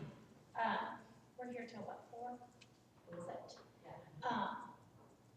If we wanna keep working on this, working on domain 1, because I think we're having some great discussions and getting some work done. And then maybe about 3:30, we can look at maybe setting some goals for what tomorrow will look like. And then, I don't know if we wanna start looking into the future about the upcoming dates and making sure that those are okay for everyone and just kind of see where we want to end. Does that sound okay? All right. So we were back at grade 4, domain 1, operations and algebraic thinking. Number 5, generate normalized patterns. Well, hold on, before I kind of, as I reread it a couple times, I did have a few questions about it. So, I mean, there are multiple things in there related to the same thing. And so I guess I'm walking this balance between, do we try to break it up into the individual things or keep them kind of lumped together?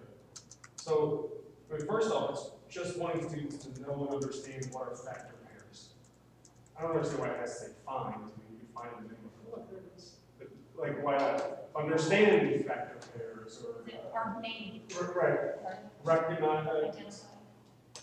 But then the next one, recognize that the whole number is a multiple of each of its factors. Well, that's sort of tautological. If you've done the first part, you are doing the second part. I don't know how it expresses it well, but I think it's getting at, that kids don't necessarily understand the relationship between factors and multiples. They kind of, and they either see them as two separate things or get them intertwined and don't. And I think what it's getting at is just that they recognize that there's this relationship between factors and multiples. Probably isn't worded the best in the world, but I think that's what it's getting at, which is different than finding factor pairs. Yeah, and the shift says, describe numbers according to their characteristics, including whole number, common factors, and multiples, prime or composite, and square numbers. But square numbers is not listed in the new one at all. But may have to be left off. I don't think they even do square numbers in fourth grade anymore, so. But describing numbers according to their characteristics, including whole number, common factors, and multiples. That's what they're really getting at, right? And this is more specific. Yes, and so in 1 to 100, we would keep that in there, because that's the range they want to use.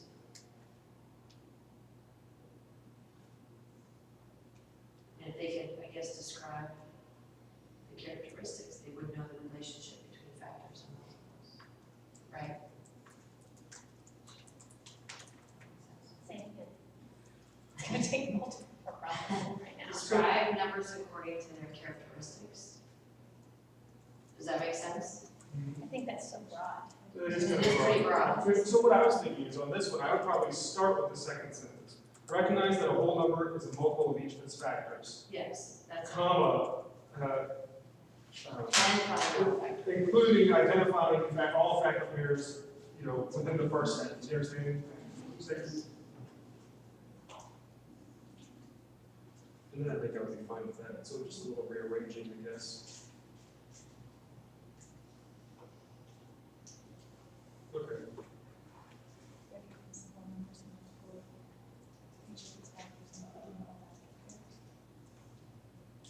So then again, I recognize that we're not coming up with all the, we're just sort of noting that we might want to change some of these things. So I'm now fine with moving on if you are. Right. Okay, number 5.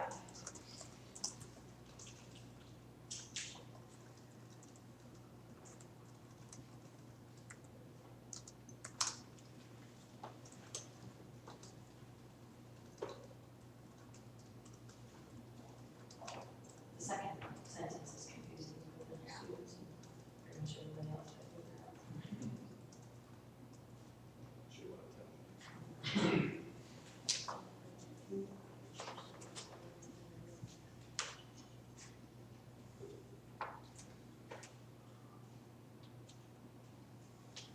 We could simplify and just say something like make additional observations about the pattern or something like that, so that they're looking for other things that are true because of that rule.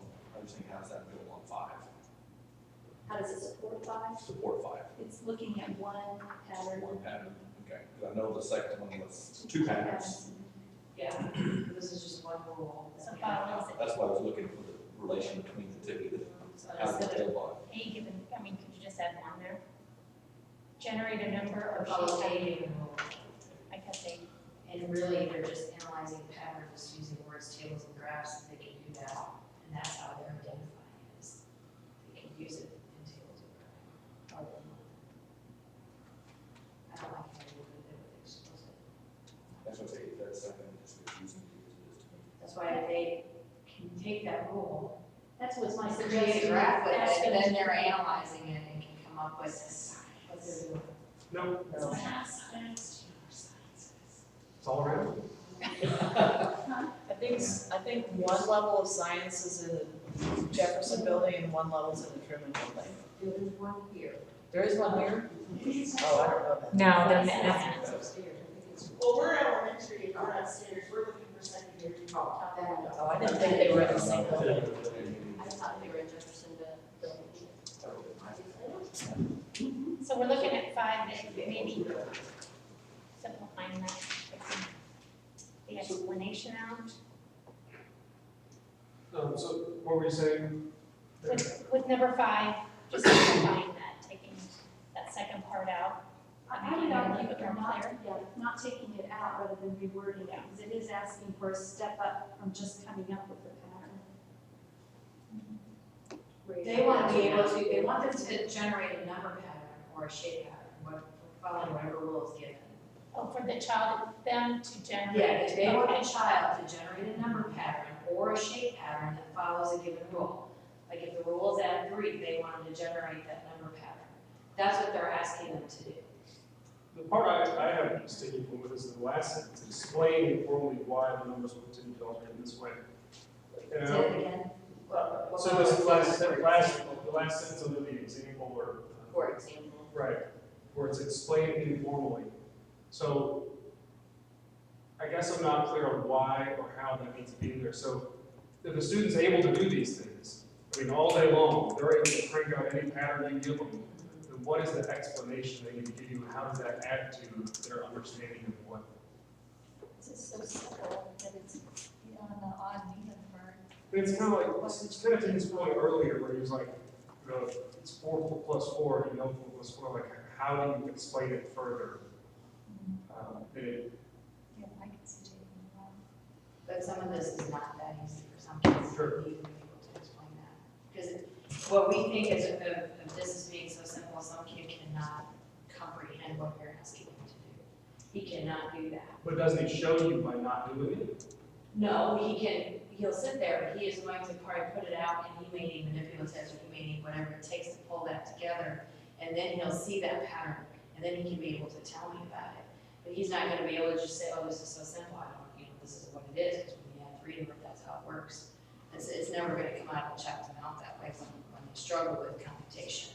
So You what know, is But the number explanation sense is for so that? difficult for them, they can't pull it together sometimes. Do you show it to them as a whole, addition table? Do you ever do that way, with 0 through 10 here, 0 through 10 here, and then find? If I need to, that's when I make small group math in small group math, but in 5th grade, I don't need to show that whole table out, because I have kids working in 7th and 8th grade math, and I get kids working in 2nd grade math. So I've got to, I would never do that whole I didn't realize that's just a part of the addition table right there. my upper kids do, my lower kids, I have to do that in small group, because I would never need to do that over. Because that would be, my upper kids would be bored, there's no way that I could be doing that with them. Because they can just do it, they would see that pattern, like you said, why explain 4 plus 4?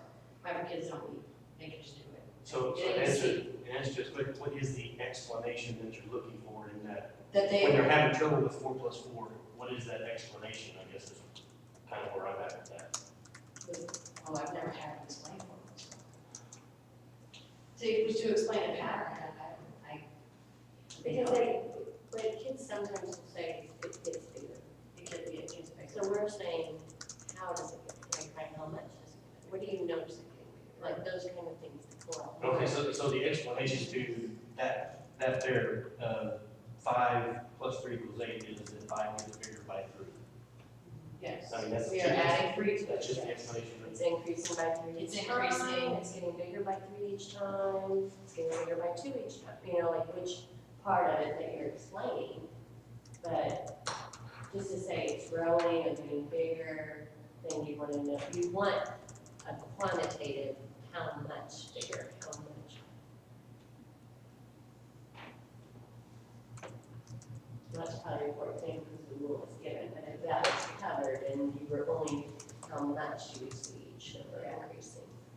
If we didn't give the rule, then you And then that's where the explanation. yes, if we don't give the rule. What is the idea here for them to see other things other than their own? Yes. Right. And so they might be seeing that, they might be seeing that each number in that left-hand column is increasing by 1. And as a result, each number in the add 2 column is increasing by 1, and they start making that connection. And it goes beyond just what the teacher asked or the book asked them to do with the problem. And sometimes the rule isn't there, and sometimes only some of the answers are there, so they gotta fill in the blanks and add the rule, so they gotta know how to do that. So. That's where the explanation would come in. I mean, obviously, I wouldn't have my kids explain 4 plus 4. So you had some problems with that earlier, one part of this as well, so we could just note that there are some. Well, I didn't like the identify apparent features of the pattern that were not explicit in the rule itself. I thought that was a little. We just need to reword. What would that say? Make additional observations about the pattern. That's what we're asking them to do. here's the rule, here's the pattern, but what else do you notice about the pattern? Which have been, those were some examples that Myra was giving. We're asking them to make additional observations.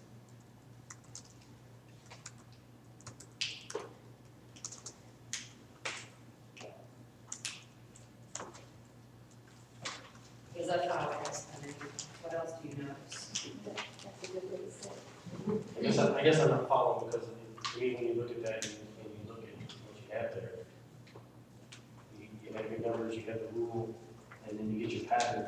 The pattern is that it increases by, the left number increases by 3. I guess what you're looking for is that the products are increasing by 1 each time, would be extra to that.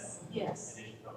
And it would be a realization that a student going back through their work, if there was a number that didn't fit, it didn't follow that extra observation, it might clue them into the fact that there's a mistake, and then they could go back. So if they went 10 and then 12 in that right-hand column or add 2, if they're realizing it's going up by 1 each time, they might glance at that and realize, oh, wow, that can't be right, I need to look at that.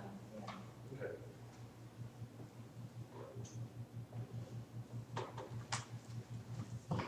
So we go to the 3rd grade now? And we are just notating, there's things that we want to change, we're not really recording the changes. I've noted our expenditure, right? And I've been trying to take things too, so. Okay.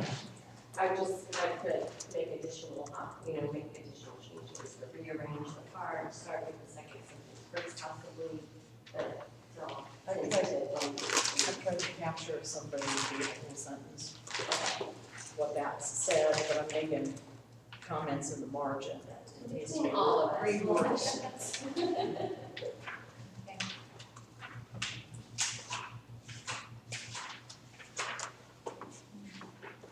This is a big one in 3rd grade. Here. Yeah.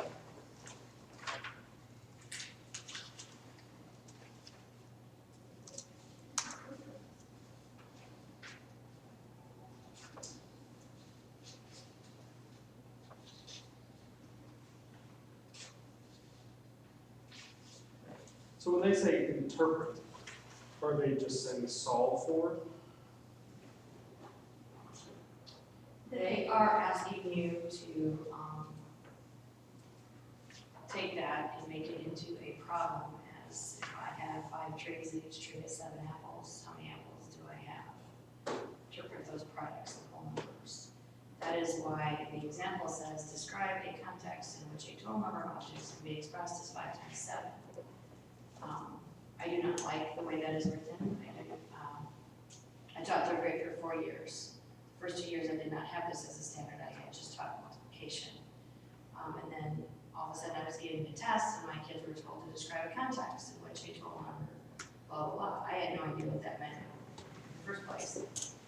So I just told my kids, write a number sentence. If you can write 5 times 7 equals and you tell me what it is, I'm gonna give you credit. Right, so I so think it's, this right here is where you're seeing, we're getting the stories and the YouTube videos where they're writing down 5 groups with seven But a hashtags in each context group. is a story, so that's what's being asked interpreting, knowing that they can take that 5 times 7 and make it into a story. And they're understanding that 5 times 7 is 35. That's what they're trying to get at. So you have 5 trees and you put 7 apples on each tree, you have 35 apples. So that's what my kids were being asked to do. So that's what they're being asked to do, is to write a story problem, understanding that 5 times 7 is 35, and putting it in context. so they're saying you're given the math sentence or whatever. No, they're not being told that it's 35. For one, they gotta know that it is, they gotta know what 5 times 7 is. Okay, but they're given something that says there are 5 groups of 7. No, they're given They're 5 times seeing 7, groups. and their kids have to come up with the context. They're gonna come up that 5 groups of 7 equals 35. It's basically multiplication by addition. So they're making, so you can make, they can put it in context or put it in pictures, however. I taught my kids to use, if you start with a 5 and you got 7, you make 5 groups, you put 7 things in those groups, and then you come up with a number. what does that equal to? So they're drawing a picture, making a story, and they have 5 times 7 equals 35. But that's some of the understanding, that whole idea of groups. Both of you put in groups and know where 5 times 7 is, 5 groups of 7 or 7 groups of 5. We're interpreting the times. Is it as seven? Actually, it does say- If it's 7 groups of 5? It does say- That's, yeah, that, so there's the total number of objects in 5 groups of 7 objects each. So they had to make a story, putting that in context. So that's what their goal was on the test, was they had to make that into, they had to write that out. It was one sentence. I have 5 trees with 7 apples on each tree, I have 35 apples. It's really one sentence. But any product. It's just increasing their level of understanding Yeah. beyond just the. Yes, so they Forming word problems from them. Yes. So, As opposed to doing the dumb problem from the word. And then that'll help them when they're confronted with the word problems, describe it, building something. It pushes to another level. so then the question then is it necessary to have a standard saying this? Or is it, I mean, if we're wanting, what is it that we're wanting students to know? It's I think we're wanting students to have a good understanding of multiplication and how it's their groups and those things. Is this a strategy that you would use to teach that, or is this really necessary to have a standard for saying this? You do use a strategy like that to teach that. I mean, you go down into multiplying 5 and 100, that is where you get your math back, so you build that fluency that way. Because you still have to build that fluency, and I don't test on fluency, but you do the fluency just to make sure it's there, but the strategy is sometimes my kids can't get that fluency, and sometimes they can see it in their head, and sometimes I'm looking at a picture, and let's look at can they draw it, can they see it, do they know that 5 groups of 7, when they hear 5 times 7 is 5 groups of 7, sometimes they have to have those different things in place to build that fluency. Plus So, their background knowledge. it is They're coming background. from second grade, which is addition, and so now we're moving into multiplication. Third grade's when we're really introducing that. So we're trying to make the connections between. Addition and subtraction, so one of the, you can do it that way. They also has repeated addition in here too. Well, I mean, in the interest of time, and the fact that we are planning to revisit all these, should we just go ahead and note it and move on? I mean, Noted as. right, then we're gonna revisit this one, Yeah. right? I mean, I think maybe be perfect.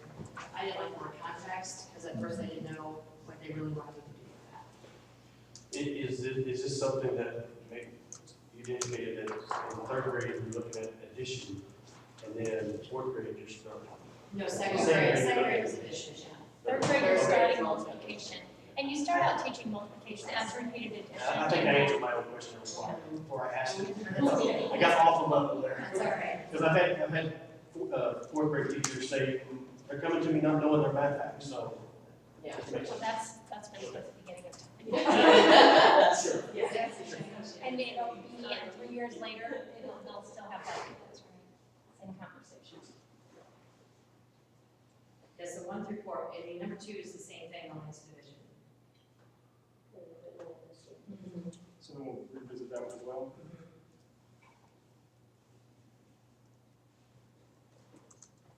So our plan to revisit is because we might need to add or take things out or Or reword. reword. And I think Do we want, we could, yeah. I think that's where it would be good to take this back to our local communities and say, how does this work better for you? You know, we can, because we would then bring in multiple suggestions, and we can then say, okay, this one's like this one, this one's like this one, and be more of a consensus set.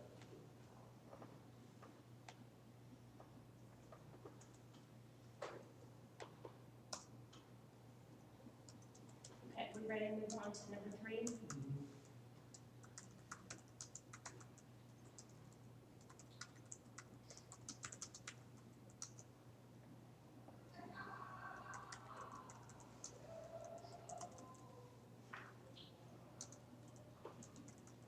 Yeah, I want to revisit this one as well.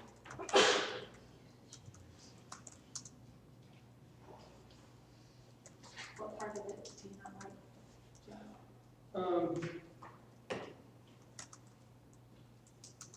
Well, I guess that, it says use multiplication division within 100 to solve work problems in situations involving, and I think this is where it gets more confusing, involving equal groups, arrays, and measurement quantities. So if I guess I'm not clear on exactly what it's saying, or if it's just saying use multiplication and division to solve word problems. I mean, is the rest of it necessary, or? Well, yeah, because those are the strategies, because you make them equal groups to determine the answer to the problem. The building an array as a helps them answer the problem. Measurement quantities does the same thing.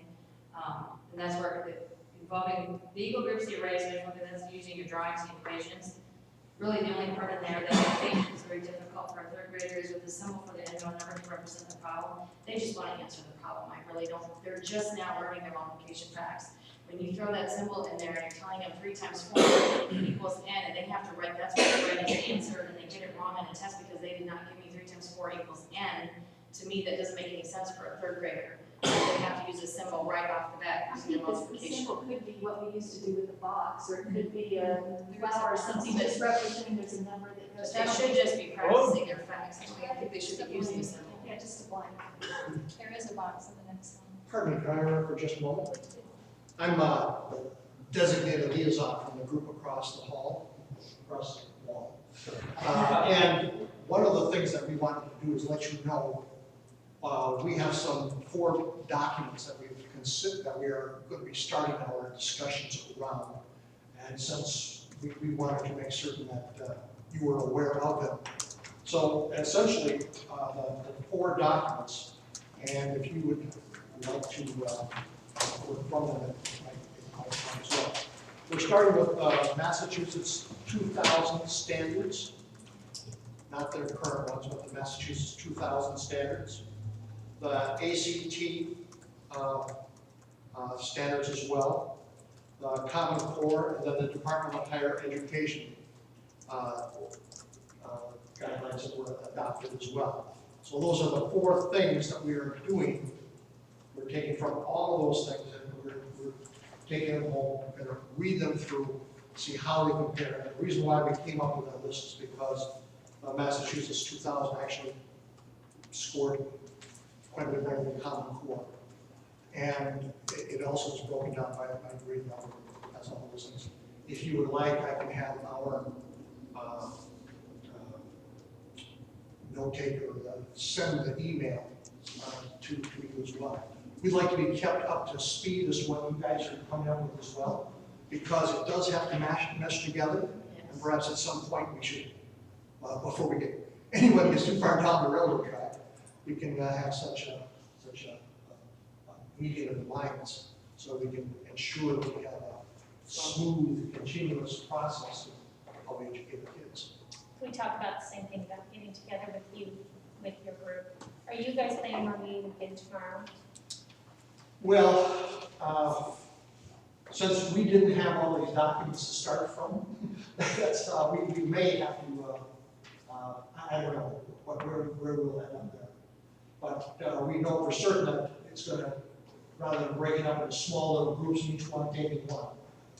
We thought that would be very divisive and turn out, because people might be an advocate of the one that they read as opposed to all of it. And I personally would like to have a more complete view of what I was something. So it may be that we actually wait until our next meeting so we can actually read all of these things and be prepared, because some of us only received notice on Friday about the meeting today. So, Have you guys determined when you're going to meet again? It's one of our next topics of discussion. It probably will not be the 2nd and the 3rd, because we will probably go with instead the 21st, 22nd meeting. But it still has not been voted on. I think that would be important for the 2 groups to Yes, get together. to also know about that as well. So that, and we also wanted so that towards the end of each day, we would give a brief update to you. That may be a different messenger the next time, but at least today is my turn.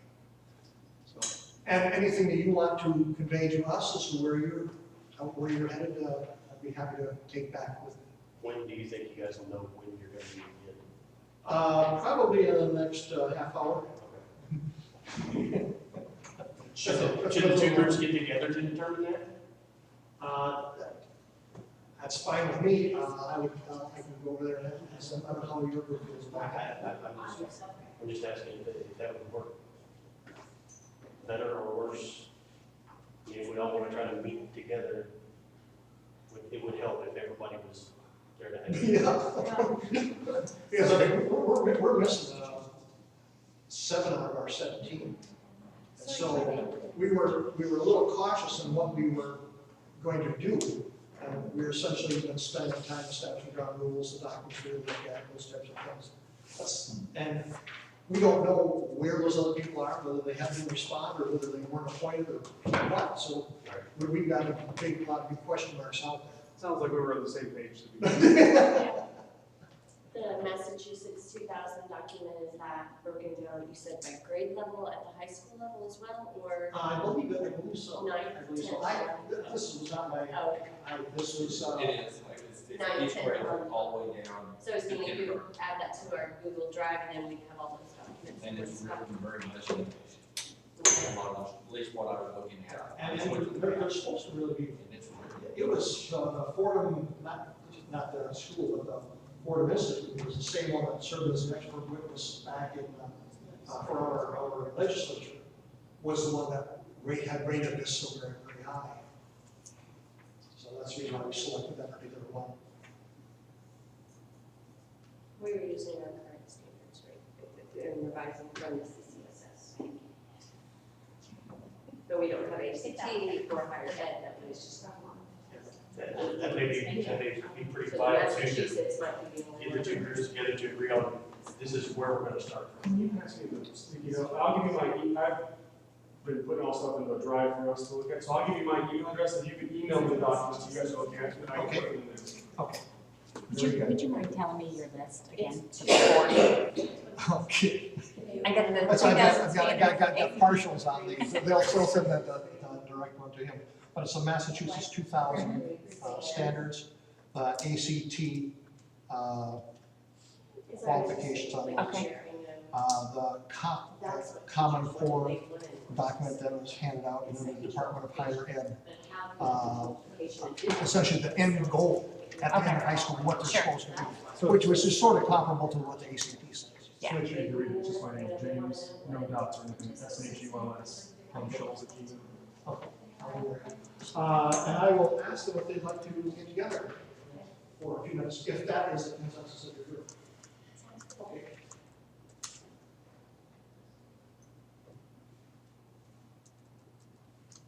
So, Do we want to put on hold everything we're here then? Well, it sounded like they might be grade span instead of grade level, but I don't know, I'm not familiar with. She has it pulled up and they are on 2 grades. With the 2 grade spans. Massachusetts. And I was just thinking, we were on number 3, where they talk about equal groups, over against measurement, all the different options to teach multiplication and division. And I go back to when we didn't have it spelled out for us, and we were like trying to guess what would be ways that we would teach multiplication. So the way I would teach it might be different than the way, at least now it's all out there. Like you could do it in all these different ways. My thought process is if they say, okay, we're using Massachusetts, and we say, well, it's not none of that. It's It'd be a hard 6th time. grade, it'd be the critical year. Yeah, 6th, 7th would be the hard part. But I don't think the higher ed and the ACT are really going to make that big of an impact on K-5. But it would definitely 6, 7, 8.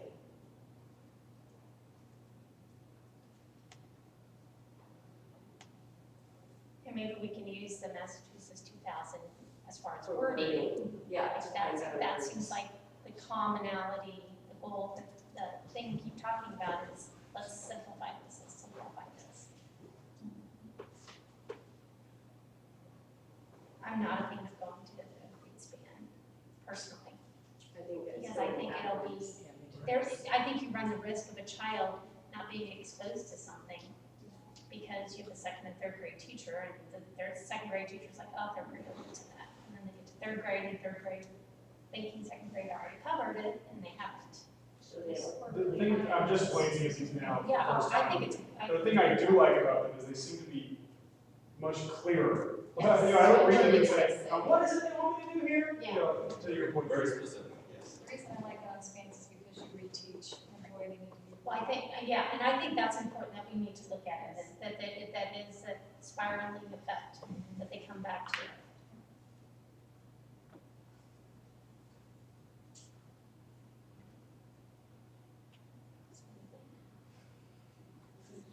I felt like we were rolling. I mean, at the very least, we're at least, for many of us, looking at the current standards in depth for the first time. Whereas many of us have looked through them, but we're actually going through and looking at them in depth, which I think is probably helpful.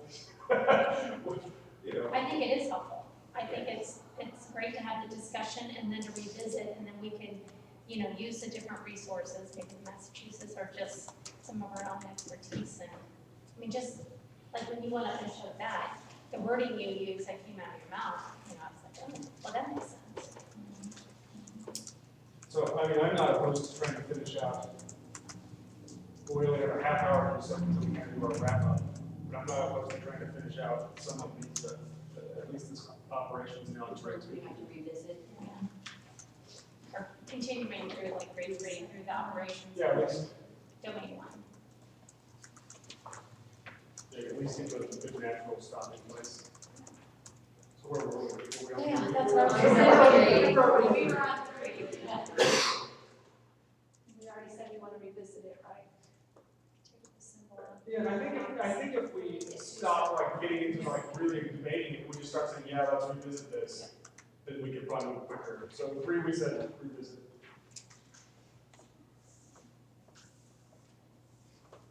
Number 4 is just knowing your fact families. That's where I think the symbol could come in, is if they know their fact families, you can start with the symbols there. Yeah, 4 I think it sounds fine to me. Yeah.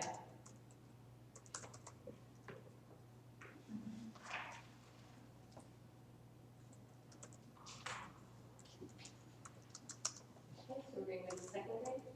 Oh, we still have more. Sorry. Too excited. Yeah, it's all the properties multiplication, which takes them all the way through, we're doing it right now in 5th grade, the same properties.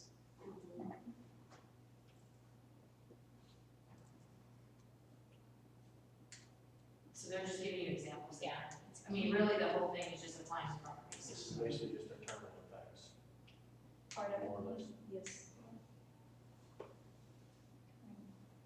Well, then there's the second, I mean, that's one of the properties.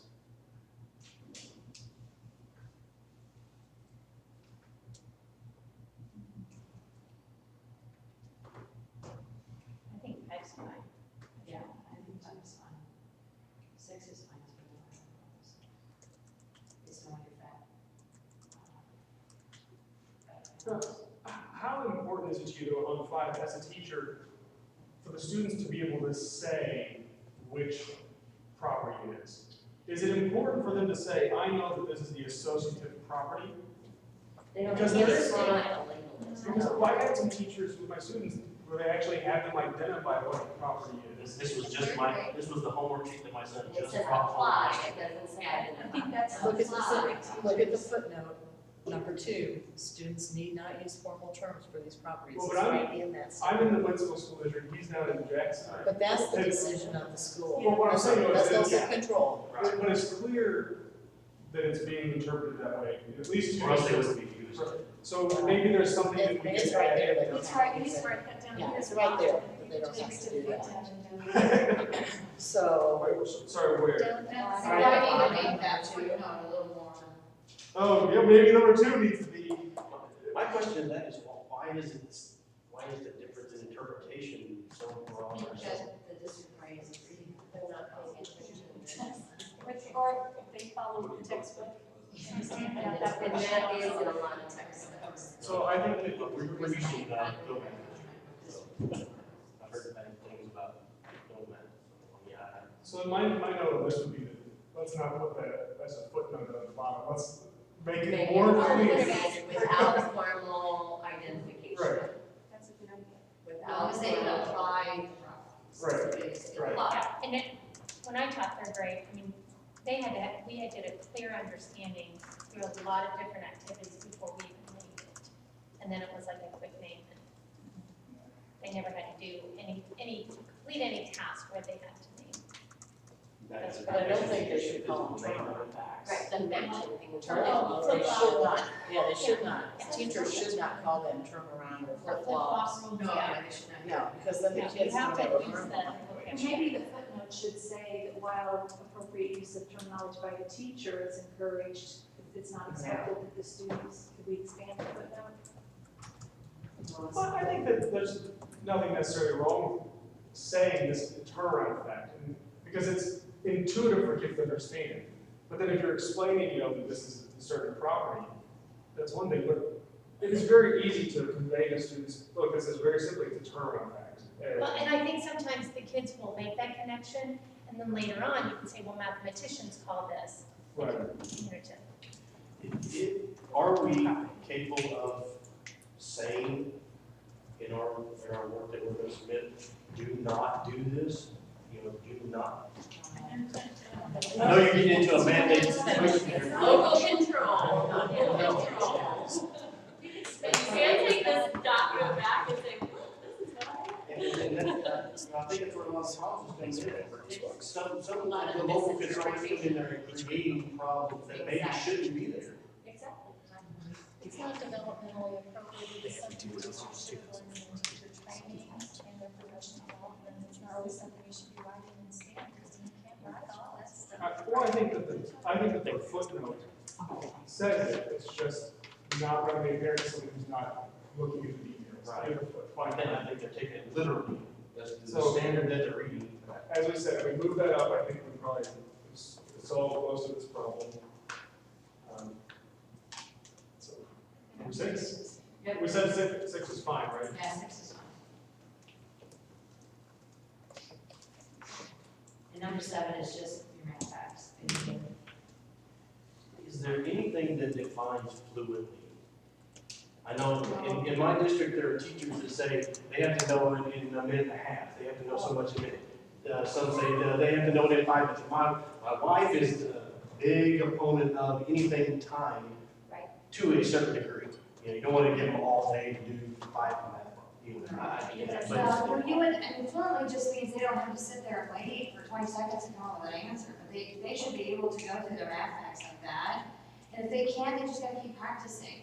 But no, time tests, I agree, they should not be timed on a math fact test, because that just debilitates a child. I can't do it. It's undue stress that they. But yeah, but fluently just means they're not sitting there writing 5 So they're giving it back. It should have very little effort. Yes. You don't have to use a lot of like thinking So just, power Right. I'm not sure fluently, does that add to it? Does that help? I don't like that term at all. Fluently, Fluently, because I don't know what that means. Fluently to you is totally different than me, and I know what it's trying to accomplish. I mean, I'm not well, it's just like it's disagreeing. reading fluently, meaning they're reading and they're not stumbling over every word that they come across. So they're not stumbling through their math facts, they are knowing their math facts. It's just kind of the eye of the ball, is my concern about when you set a standard. Yeah. That's an interpretive word. Well, just like It's what's different, normal. each one of you have a different word of what's fluent, and and that's all. Yeah. I understand what you're saying, I just don't know that it adds. I think the last sentence, I think you can't take it out, because I think the last sentence says what we mean by fluently. It says no from memory. Right. That's a different thing. Do you think There's that's different? fluently and there's memorize. They're not the same. They're not the same. Not the same thing. But if you're recalling, that is being fluent. I have an issue with the term memorize, because the term memorize specifically means to commit to memory to recall from a later date. Everything with education is memorizing. You're memorizing the information to recall at a later date for showing that you know what you had to know. So I've heard, and in my district especially, I've heard a lot of people, we don't want to memorize it, we don't want to memorize, but that is education. I'm sorry, there's no way around it. Man, they're like, what? That is education. Nothing wrong with memorizing. Nothing wrong with memorization. Absolutely not. Sometimes you remember things because they have meaning, not because Sure, you memorize them. sure. And a lot of it's in the memory that you use, how do you use what you know? I mean, that's where we're getting to from a critical thinking standpoint. Just because I know what 2 times 10 is, how do I use that in the situation and critically think? Because I can memorize 2 times 10. Done, gone.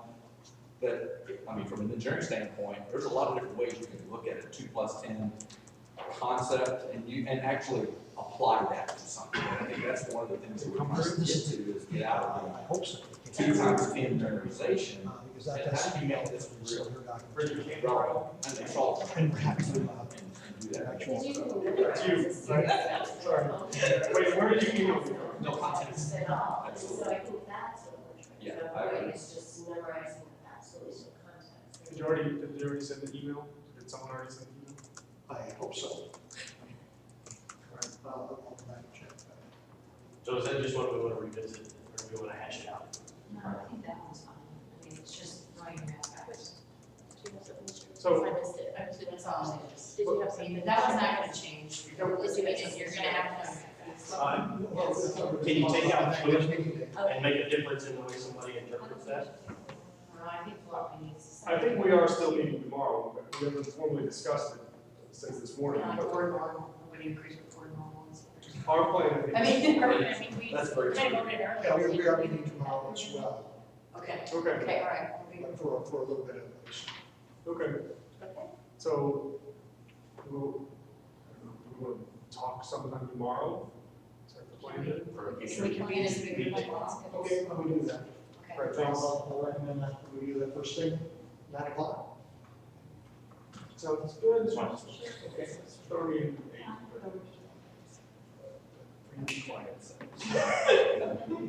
You've been doing a very nice job. All of you people were being quiet. I don't like memory more than. I was thinking going, why is it too much? So, Can we please point out something, so number 7 on the table to. well, maybe just start with fluency, put question mark by it. I mean, I don't want to go through this for 45 minutes, but So, I am Can we concerned revisit about fluency? fluency and even memory. I'm a little concerned about that word memory. I'm more concerned. I just don't know that it doesn't, I don't like the way you do it for memory. It's, you either do it or you don't.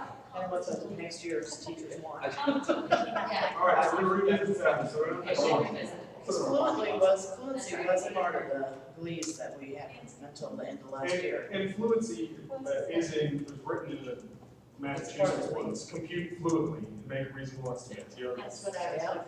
Maybe you should say it too. So we can, we'll come back to it, but. GLEs.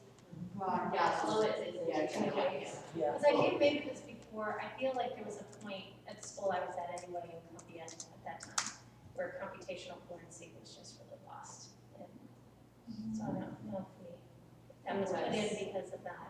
I know it's an education term, and you hear it all the time, fluency was, I understand that. It just means knowing it and that's stuttering your way through. This is what So, Like speaking and It's reading. like, it's like thinking experience instead of just talking. Exactly. All right, so everybody, Right. There's the estimation strategies. Mental computation. Oh, was there estimation down there? And number 8.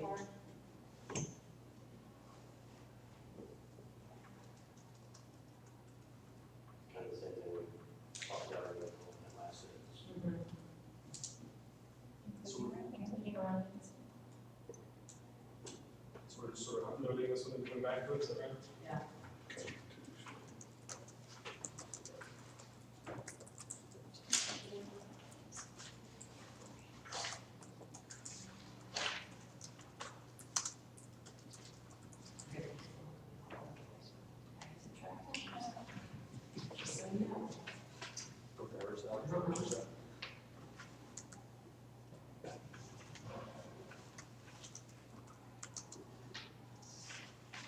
About 9.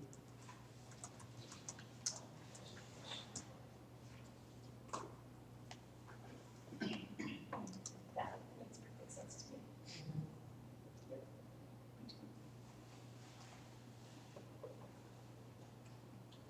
That's what you keep in the addition table. They can use that. And I do want little kids because they may see that addition table. If they remember what they were in the third Yes. grade, just say, hey, that's on the addition table. I know, and that's when you bring it back into the lower kids, but the upper kids, they know. They would laugh at you. In first grade, we showed that addition table because the little has to be answered Yes. out the kids.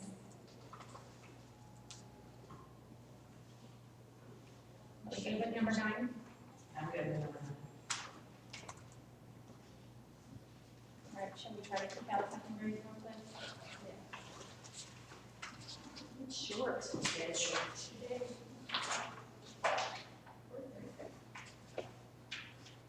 We add multiplication and methods. Which is what I do, yeah. Start out.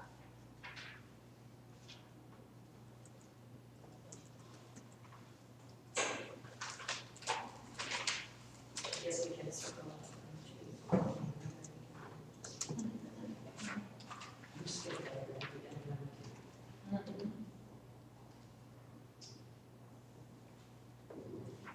So before we go, discuss this too much, where would you put, the standard problem solving, like standard algorithms? Would those be under operation, operate thinking? They're under number operations in base 10, all the algorithms. Yeah. Okay, We're just not doing it. gotcha.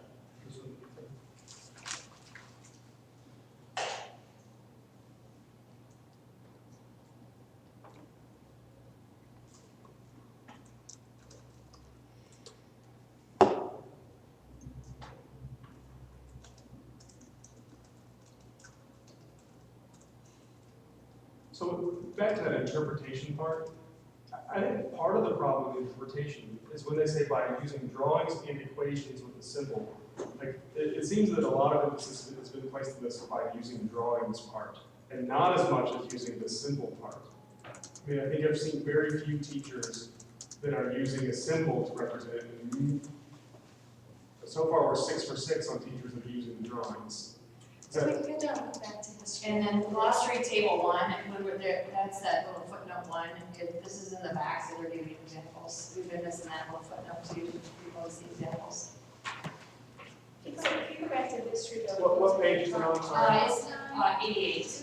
We had the, was it the MAT on the elementary level where the children had to draw pictures to go with their answers, and then they had to have trained teachers to grade those during the summer, and they had to hire teachers to grade all of those little pictures, and it was absolutely ridiculous because they were so subjective, you know, in their grading on it. But do y'all remember doing that? MMAT was all football. Yeah. Well, what was the one where they actually had to draw little pictures to show the problems?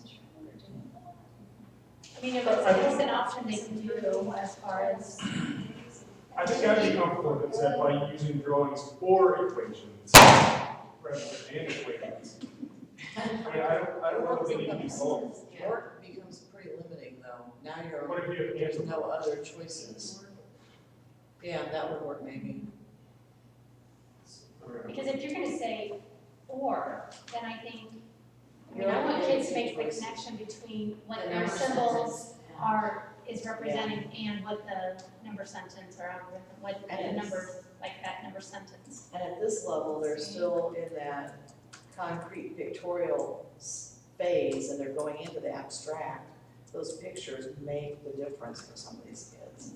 Being able to take those manipulatives, draw it, and now put an equation with it is the flow that they develop. So we're gonna put or in there? I like or. And or. I was lost on the board, so I'm going for and or. We can't do it once. So in 2 we have fluently again. Yeah, just circle fluently in memory and say revisit. But again, you know, I quickly searched through Massachusetts and fluency is there. I'm going to look for it. Let's see, it's gonna be a word we can't get away from. Yeah, and that's gonna be an individual district, individual building, Yes. individual teaching Yes. idea. So, Unfortunately, some of them will interpret it as time yes, tests. and I have some of my district that interpreted, it, like I said, a minute and a half to do 25 problems. Yeah. So, interestingly, until they're told from above, you know, that's not. Interestingly, memorize or memory is not in the Massachusetts document. I don't think it has to be, we have to even use the word memory, because if they're fluent, they got it. I mean, I think you're kind of being They have a redundant. way to get. I think you're being a little redundant by using those words. Or like in fluent remember. Wish my memory was more full. Yeah, me too. So, number 3.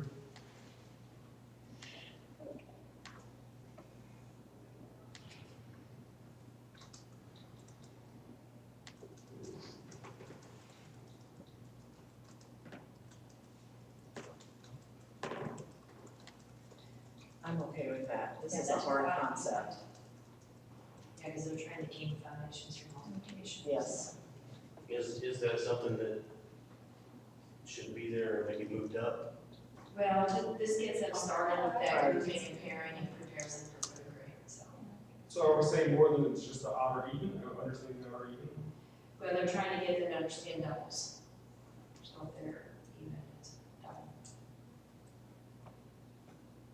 So they know that even's more than it ends in 0, 2, 4, 6, or 8, that they really understand what even means. Also notice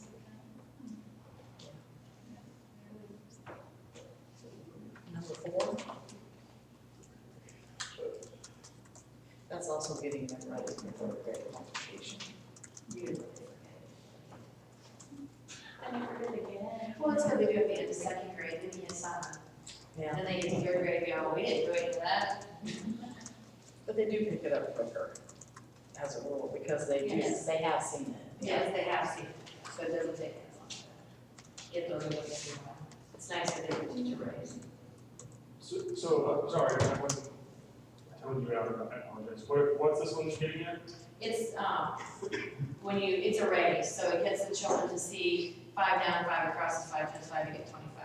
So it starts them that multiplication thinking. It starts, which is so easy to get them to jump into multiplication for third grade. So it's just building the foundations for multiplication. And it would be 5 plus 5 plus 5 plus 5 plus 5. So I guess here again, and I see what you're saying. My question though is this a standard or a strategy? And are we wanting students to understand arrays, or are we wanting to use this as a strategy to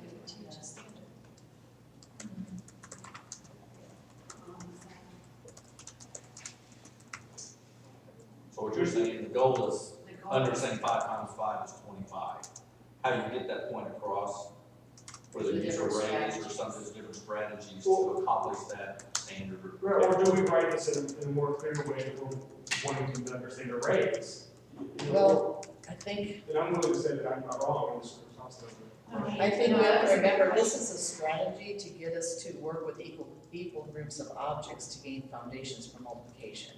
So it's a way to get the kids to that cluster heading, which is what we basically identified as our standards, wasn't it? So the work with equal groups is our standard. 3 and 4, those are ways to get there with the kids, so that they're ready. which is that specific information that teachers were looking for. To me, this standard's trying to get them to see that multiplication is repeated addition. Yeah. If we simplified it, maybe we could include wording like that. Oh, I like it. Write that down, whoever it is. Going back to what she says is, and I may have missed this earlier, the 208.3, is that a standard or is that a way of doing it? She said the standard is working with equal groups of objects to gain foundation for multiplication. Is that the standard, or is The bold print? the standard what we're going through all the extra words here? I think those I are got confused there. Those are clusters. Yeah. That's Yeah, This giving, whole piece fits together. this is what teachers need to be doing and teaching in order for their kids to And reach is that the standard. bold black print, is that Well- non-core standards? That's 208. I didn't mean to, I just got confused there. Statement threw me off. Yeah, they talked about it at the beginning when we started in 5th grade, it was discussed.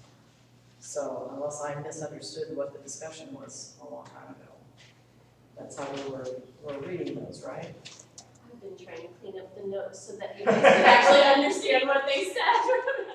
So I'm sorry. I better be taking You have- Up to this point, I was under the impression that the 208.1 was the standard. Yes, that's what they are. And then she made the comment that the standard is actually the cluster, and this is the way you get them to achieve that standard. I got a little confused. And I was going on something that was explained a long time ago. So 1, 2, 3, and 4, underneath those are I've not been- standards. That's I've just been how we calculating those as what we would do, revisiting, rewording, changing, I've been even numbering them. Fourth grade, number 1, number 2, number 3, no change. It is 2081 is the standard, 202, 283. I don't have a problem with that, I was just saying that's what was discussed That's- somewhere earlier, that that's we're the using like same. headings. Because even under place values, you get that as 2 NBT1A and 2 NBT1A, and then you have 2 NBT1B. I mean, so these are the standards underneath, so that using addition is an actual standard in second grade. It is the And that's the Common 2084. standard used in all states that are doing Common Core, they all have that exact same. Yes. Now, page 5 is kind of an explanation of what each one of those things, the domain Some or. states might call it They may be citations different. or I don't know. objectives. Say something that kind of gives you an outline of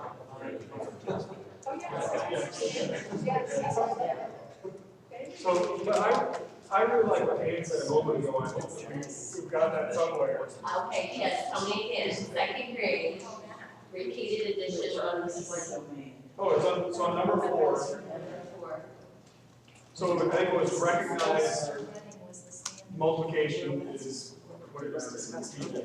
So that's what I was. Yeah, that's the standard, that's what they want, that's what you want. So I guess the cluster is the standard. And the 208, 208, that's basically how they're going to, So here. it says that they know the standard completely, right? And earlier, This someone. is our cluster is the standard, which is. Yeah. No, it's a good- So. This is the, yeah, these are the two leaders, that's the two cluster. This is the standard. Standard 1, this is 3, and 2, 1. Under this place value here, and then this cluster is gonna be used in this understanding. So you have 3 clusters under operations, those are thinking 4 second grade.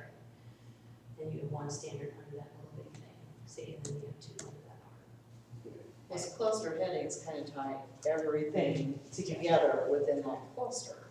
So that's what you're heading for, and those are the Okay. targets. Some clusters will have more than. Right, Yes. and those are what they call targets in Smarter Balanced Assessment, that they are going to assess to those cluster headings, the goal. But sometimes they're a little ambiguous, like for a classroom teacher to know exactly what we'll be looking for, the standard is more specific. So Yeah. we're at 3:30, we want to try to push the other grades or we will stop there?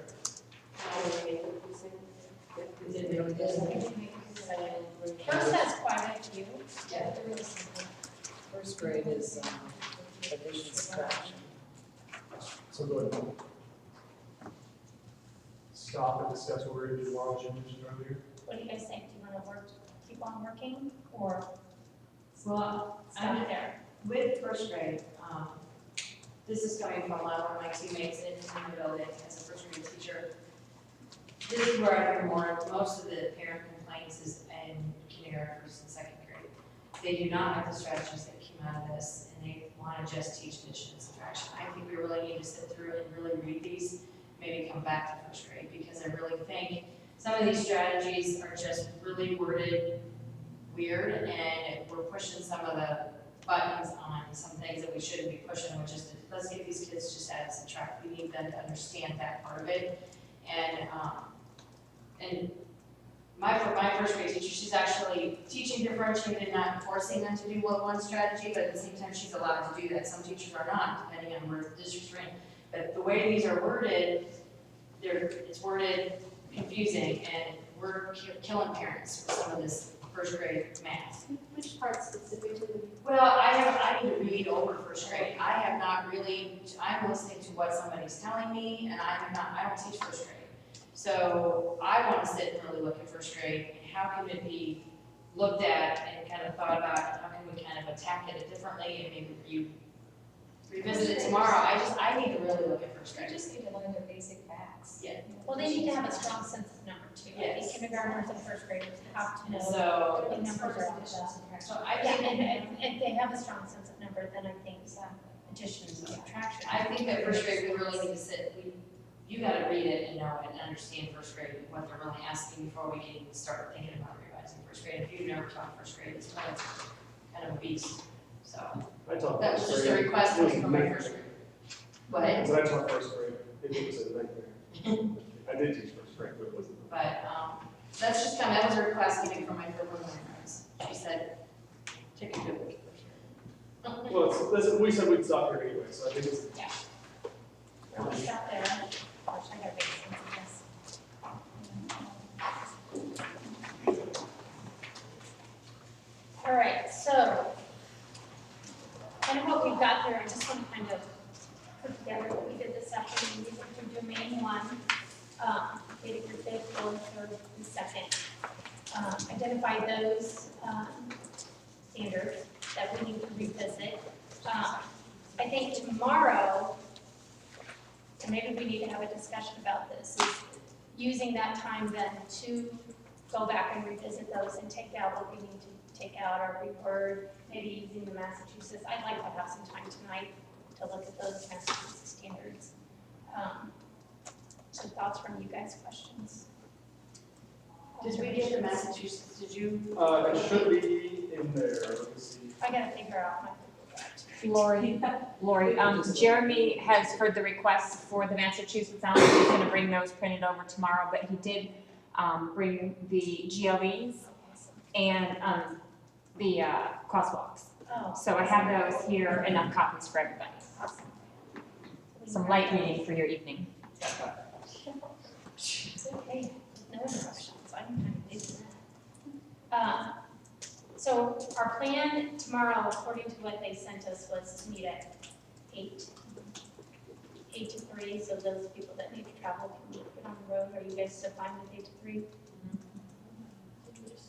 Well, we said we'd talk with them at 9. 9. I think it'd be good for us to kind of get together, regather before we go. and So do we still want to go, are we gonna go through these entire standards the way we've been doing it? Do we want to stick with where we are and then look at Massachusetts and try to revise the things that we've identified? Or what do you think in terms of the strategy there? Oh, gosh, that's really good. I'm thinking if we reviewed them ourselves and then noticed the ones we would want to bring to the group, like the ones that we were fine with, I don't know if we need to go through every single. Yeah, just go back through the ones that we needed. Something else that's interesting to read is to go to the Fordham Institute and see why they think Massachusetts standards are so good. They'll explain why they got their good ratings. I mean, in detail, they'll say because the standards were. Is that a copyright? So Is that copyright? I think it's very No, the important that the two Massachusetts groups standards. use the same basic footprint to work from. So we really do need to get with them and find out, come to an agreement of some sort. Yes, we're gonna Well, start I think here. that'll be a big piece if we Yeah. come to an agreement, because just because they're doing it doesn't mean that we feel like that's the way that. Right. And if you have time on the Fordham Institute, you can look at Missouri's old GLEs and they'll tell you why they were bad. They gave Missouri a D on, I think, I'll look for the reading Fordham- and the maybe Fordham an F on report. math. And when you look at that, it kind of helps you then when you're writing these things, I don't want to do that. Again, So- it's very helpful. I will try to organize the Google Drive tonight and upload, make sure that these things we're talking about are uploaded. So we have those for tomorrow. Do you think it would be possible or necessary for us to have a projector? Would that be helpful? I think that would be awesome if we could, because then you, it would be helpful. If liaisons or whatever your title is, if we could, it would be awesome if we could do one. We've also been charged with reporting back to the Senate our work. Do we want to do that as an individual group?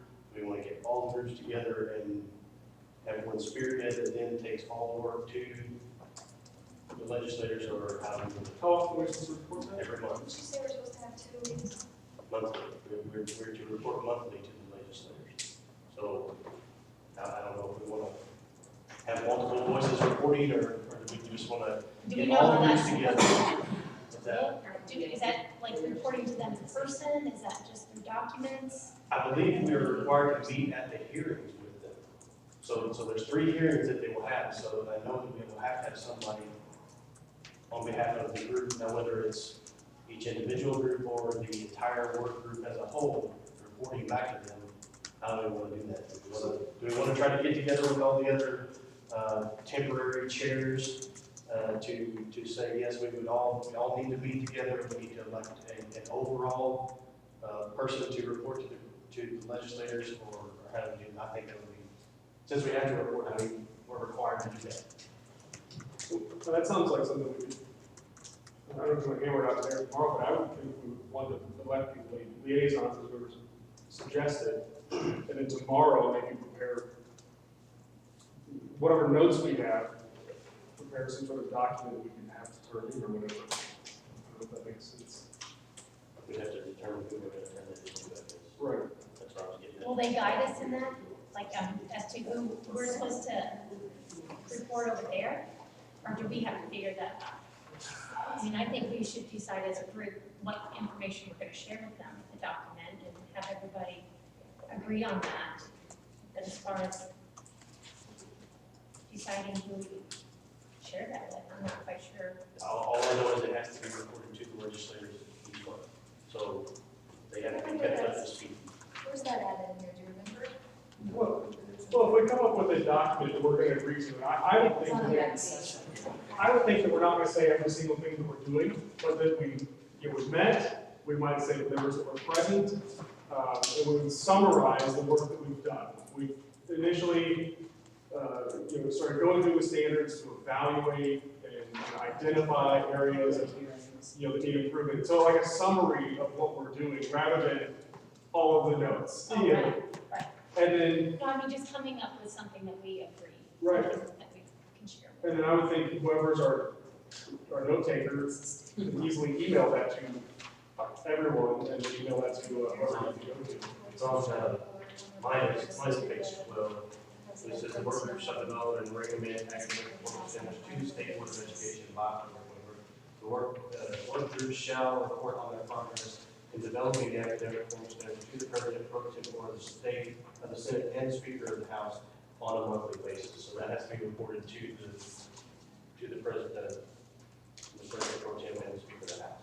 So I don't know, maybe there does need to be some clarification there. Do we have to go to those hearings, or do we just simply report that to those two offices? I think you actually have to go. I imagine it'll have to be written. Yeah, it's gonna have to be formalized in some way, shape, or form, so. Did you see my notes?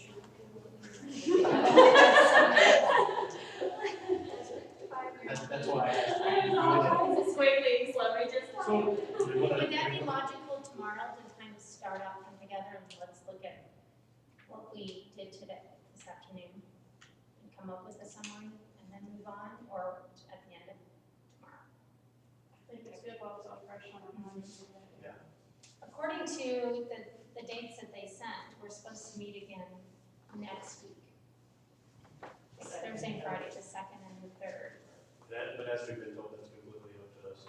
Right, right. And I Change think that, modify that. I need to decide that so I can put it on my calendar. I mean, those are the dates I had, because that was what was sent to me. I don't know, I'm just gonna throw these out there for my purchase. I would rather meet on a weekend than during the week. And I know it would be better for the Well, I teachers. know where I can't do You know, you get subs and stuff like that. Just for my personal input, weekends are better. 1 day, 2 day, whatever it may be. I know, anyway, we got century. I mean, I'd rather have one evening that I'm away than having to travel on a weekend and rearranging my weekend schedules. Or even doing some shorter 1, 2, 3 hour Skype sessions or distance sessions, and then coming back together for all day. We could think about arranging it lots of But different when would that ways. happen? I mean, if you did that, I mean, again, I don't want that, I personally don't want that on my weekend or in the evenings because my days are so packed. I'd rather have it planned, get out of the building, get this work done rather than, and this is my thoughts. Then Skype, you've got technology you have to deal with and issues with that.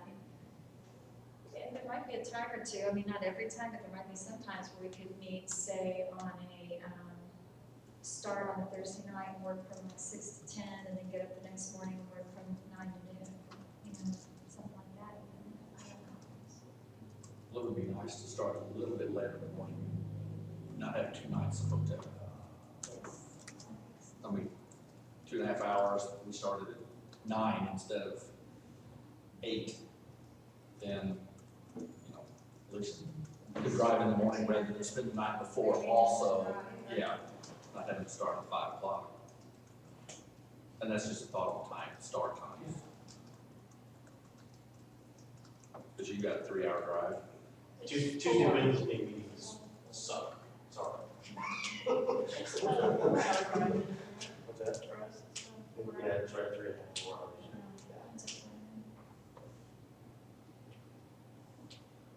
So, I'm gonna back up a second and talk about this liaison or whatever if we need to vote or something, or someone to volunteer, I will willingly volunteer to be one of the liaisons. Unless we need to know, I don't know who would want to nominate people or whatever, but I'll Does it volunteer. say in here that we need to do that, or was that something suggested to us? What's that? It just says that we have to report We back. have to report. Where did you get the liaison? I'm sorry, didn't you tell us when you were about to? This morning, that's what I was two individuals. That was just a recommendation. That would you like? Was that just a recommendation or was?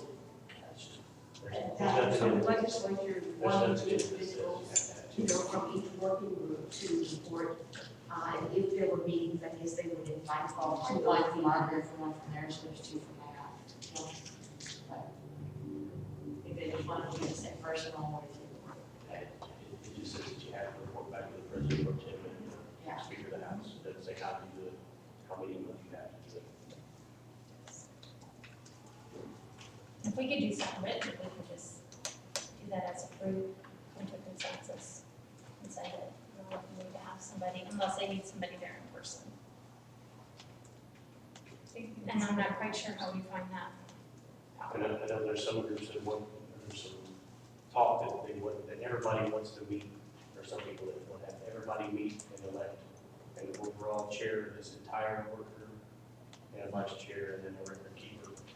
And then those would be the ones that would actually report to the president or Tim and the speaker through the information given to them from each individual worker. So kind of take it off of us to have to report to those 2 people. We just be given it to one person and they would be taken where it has to go. I would rather have a direct person from our group, but that's just it.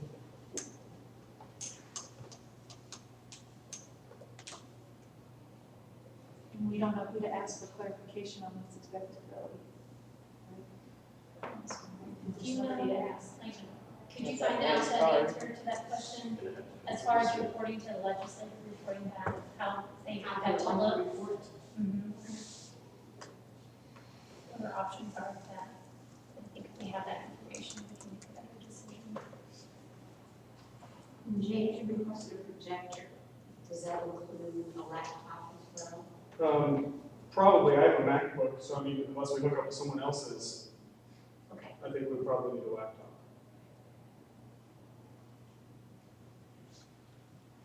Right, do we want to talk about future dates tomorrow, or when we make a decision now? It would be nice to at least know about next week, if we're gonna honor those dates or not. Again, my personal input, I would say no for next week.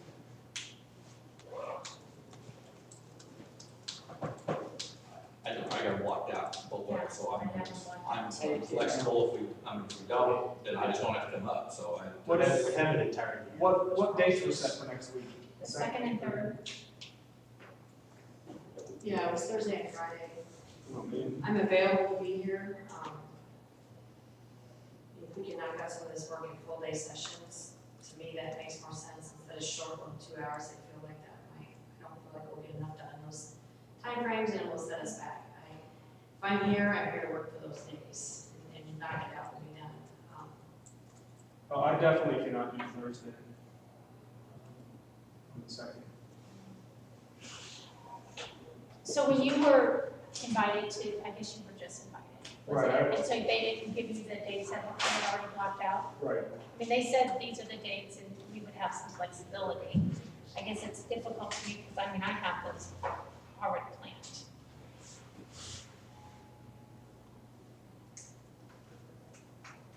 And then I also have the 20th and 21st. I think having them closer together is gonna help us maintain, So are we saying that if we meet the next two dates that we're done?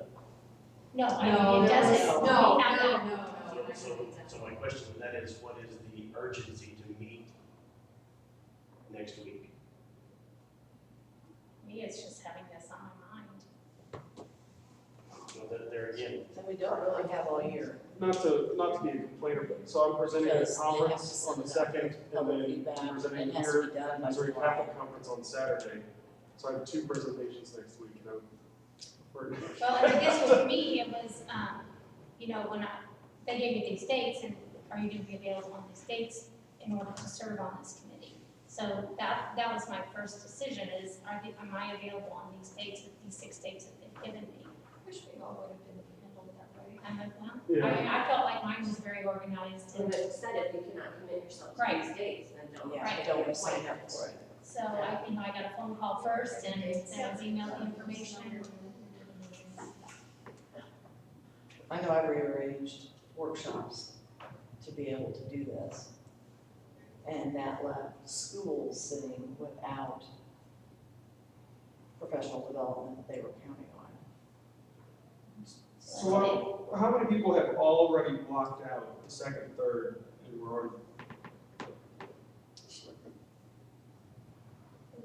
That's probably gone partially over the So I may just have to miss half the day on the second. I could come on the Friday. So I guess let's put it to the vote, if we want to keep the second and third as originally planned, the majority of us. Raise your hand. Could we start later on the second? Yeah. And then, I mean, I hate to, that goes to the Yeah, I point mean, of us I'm getting gonna, here. yeah, that'll work for me. 'cause We I could can- start a little bit later and maybe go a little bit later on the second, and then meet again. Could we go like 10 to 5? That would work. I'll still be a little bit late, but that's better. I'll miss less. Okay. Is there a limit of when you have to leave this building or? I don't think so. This room has been reserved for this working group. Okay. On the second, but we would be here till midnight and it would be okay. Don't get crazy. We might do our best work between 10 and 12. Unless you're bringing the beer. What if we started at noon and we wouldn't have to That's take exactly lunch right. break, that I everybody agree would have with lunch and go back in and start at You noon? might mess that. I think it start right after lunch. So say that again. If we started at noon and everyone had eaten before they got here, we wouldn't have to stop and take a lunch break right after we started. Great. Till dinner. Noon to 5 on the first day, and then the second day, a full day. That'd be great. I'm That's okay with that. That's fine. Noon Because on then- Thursday? Yeah, so you would only need to go to Yeah, one hotel. I mean, Noon to you're 5? saying that at 5 o'clock in the morning. She's thinking to noon to 5, so that she can make sure we can stay in the building. Should make it be okay. 6? Check on 5 and We'll 6. be here. We'll take advantage of the time. Maybe at a time, restaurant would cater dinner over to us. And then what are we saying I'm on? serious, I mean, it's a lot of work that we still have to do, so I just think that if we're gonna be driving in and spending the money to spend the night, we should take advantage of such a time. Yeah. The Madison Cafe just had a she was bringing food for lunch. We didn't really. Yeah, what were the hours on the third? That was, well, I don't know, I think it really, The I think third, It was suggested 8 to 3 originally, but. which would be good, it's a Friday, come down early.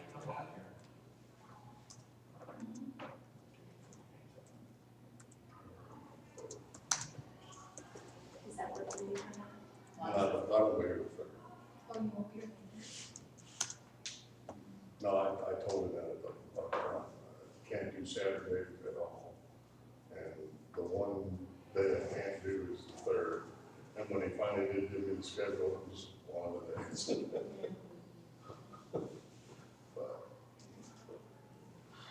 Wasn't bad, when I was 6. Okay, so Thursday the second, noon to 5 or 6. Okay. And then Friday the third, 8 to 3. And tomorrow, we could set goals for what we expect to, what we want to come with that day. With tomorrow. Right, so tomorrow was off, by the end of the day, figure out what do we want for next week. Because, you know, we talked about what we can do in this month. If we have something that we are sharing with the legislators within 1 month by the October 21st, sharing that we have made a big jump on this, that is huge. That we have gotten a big start. So I think this is going to keep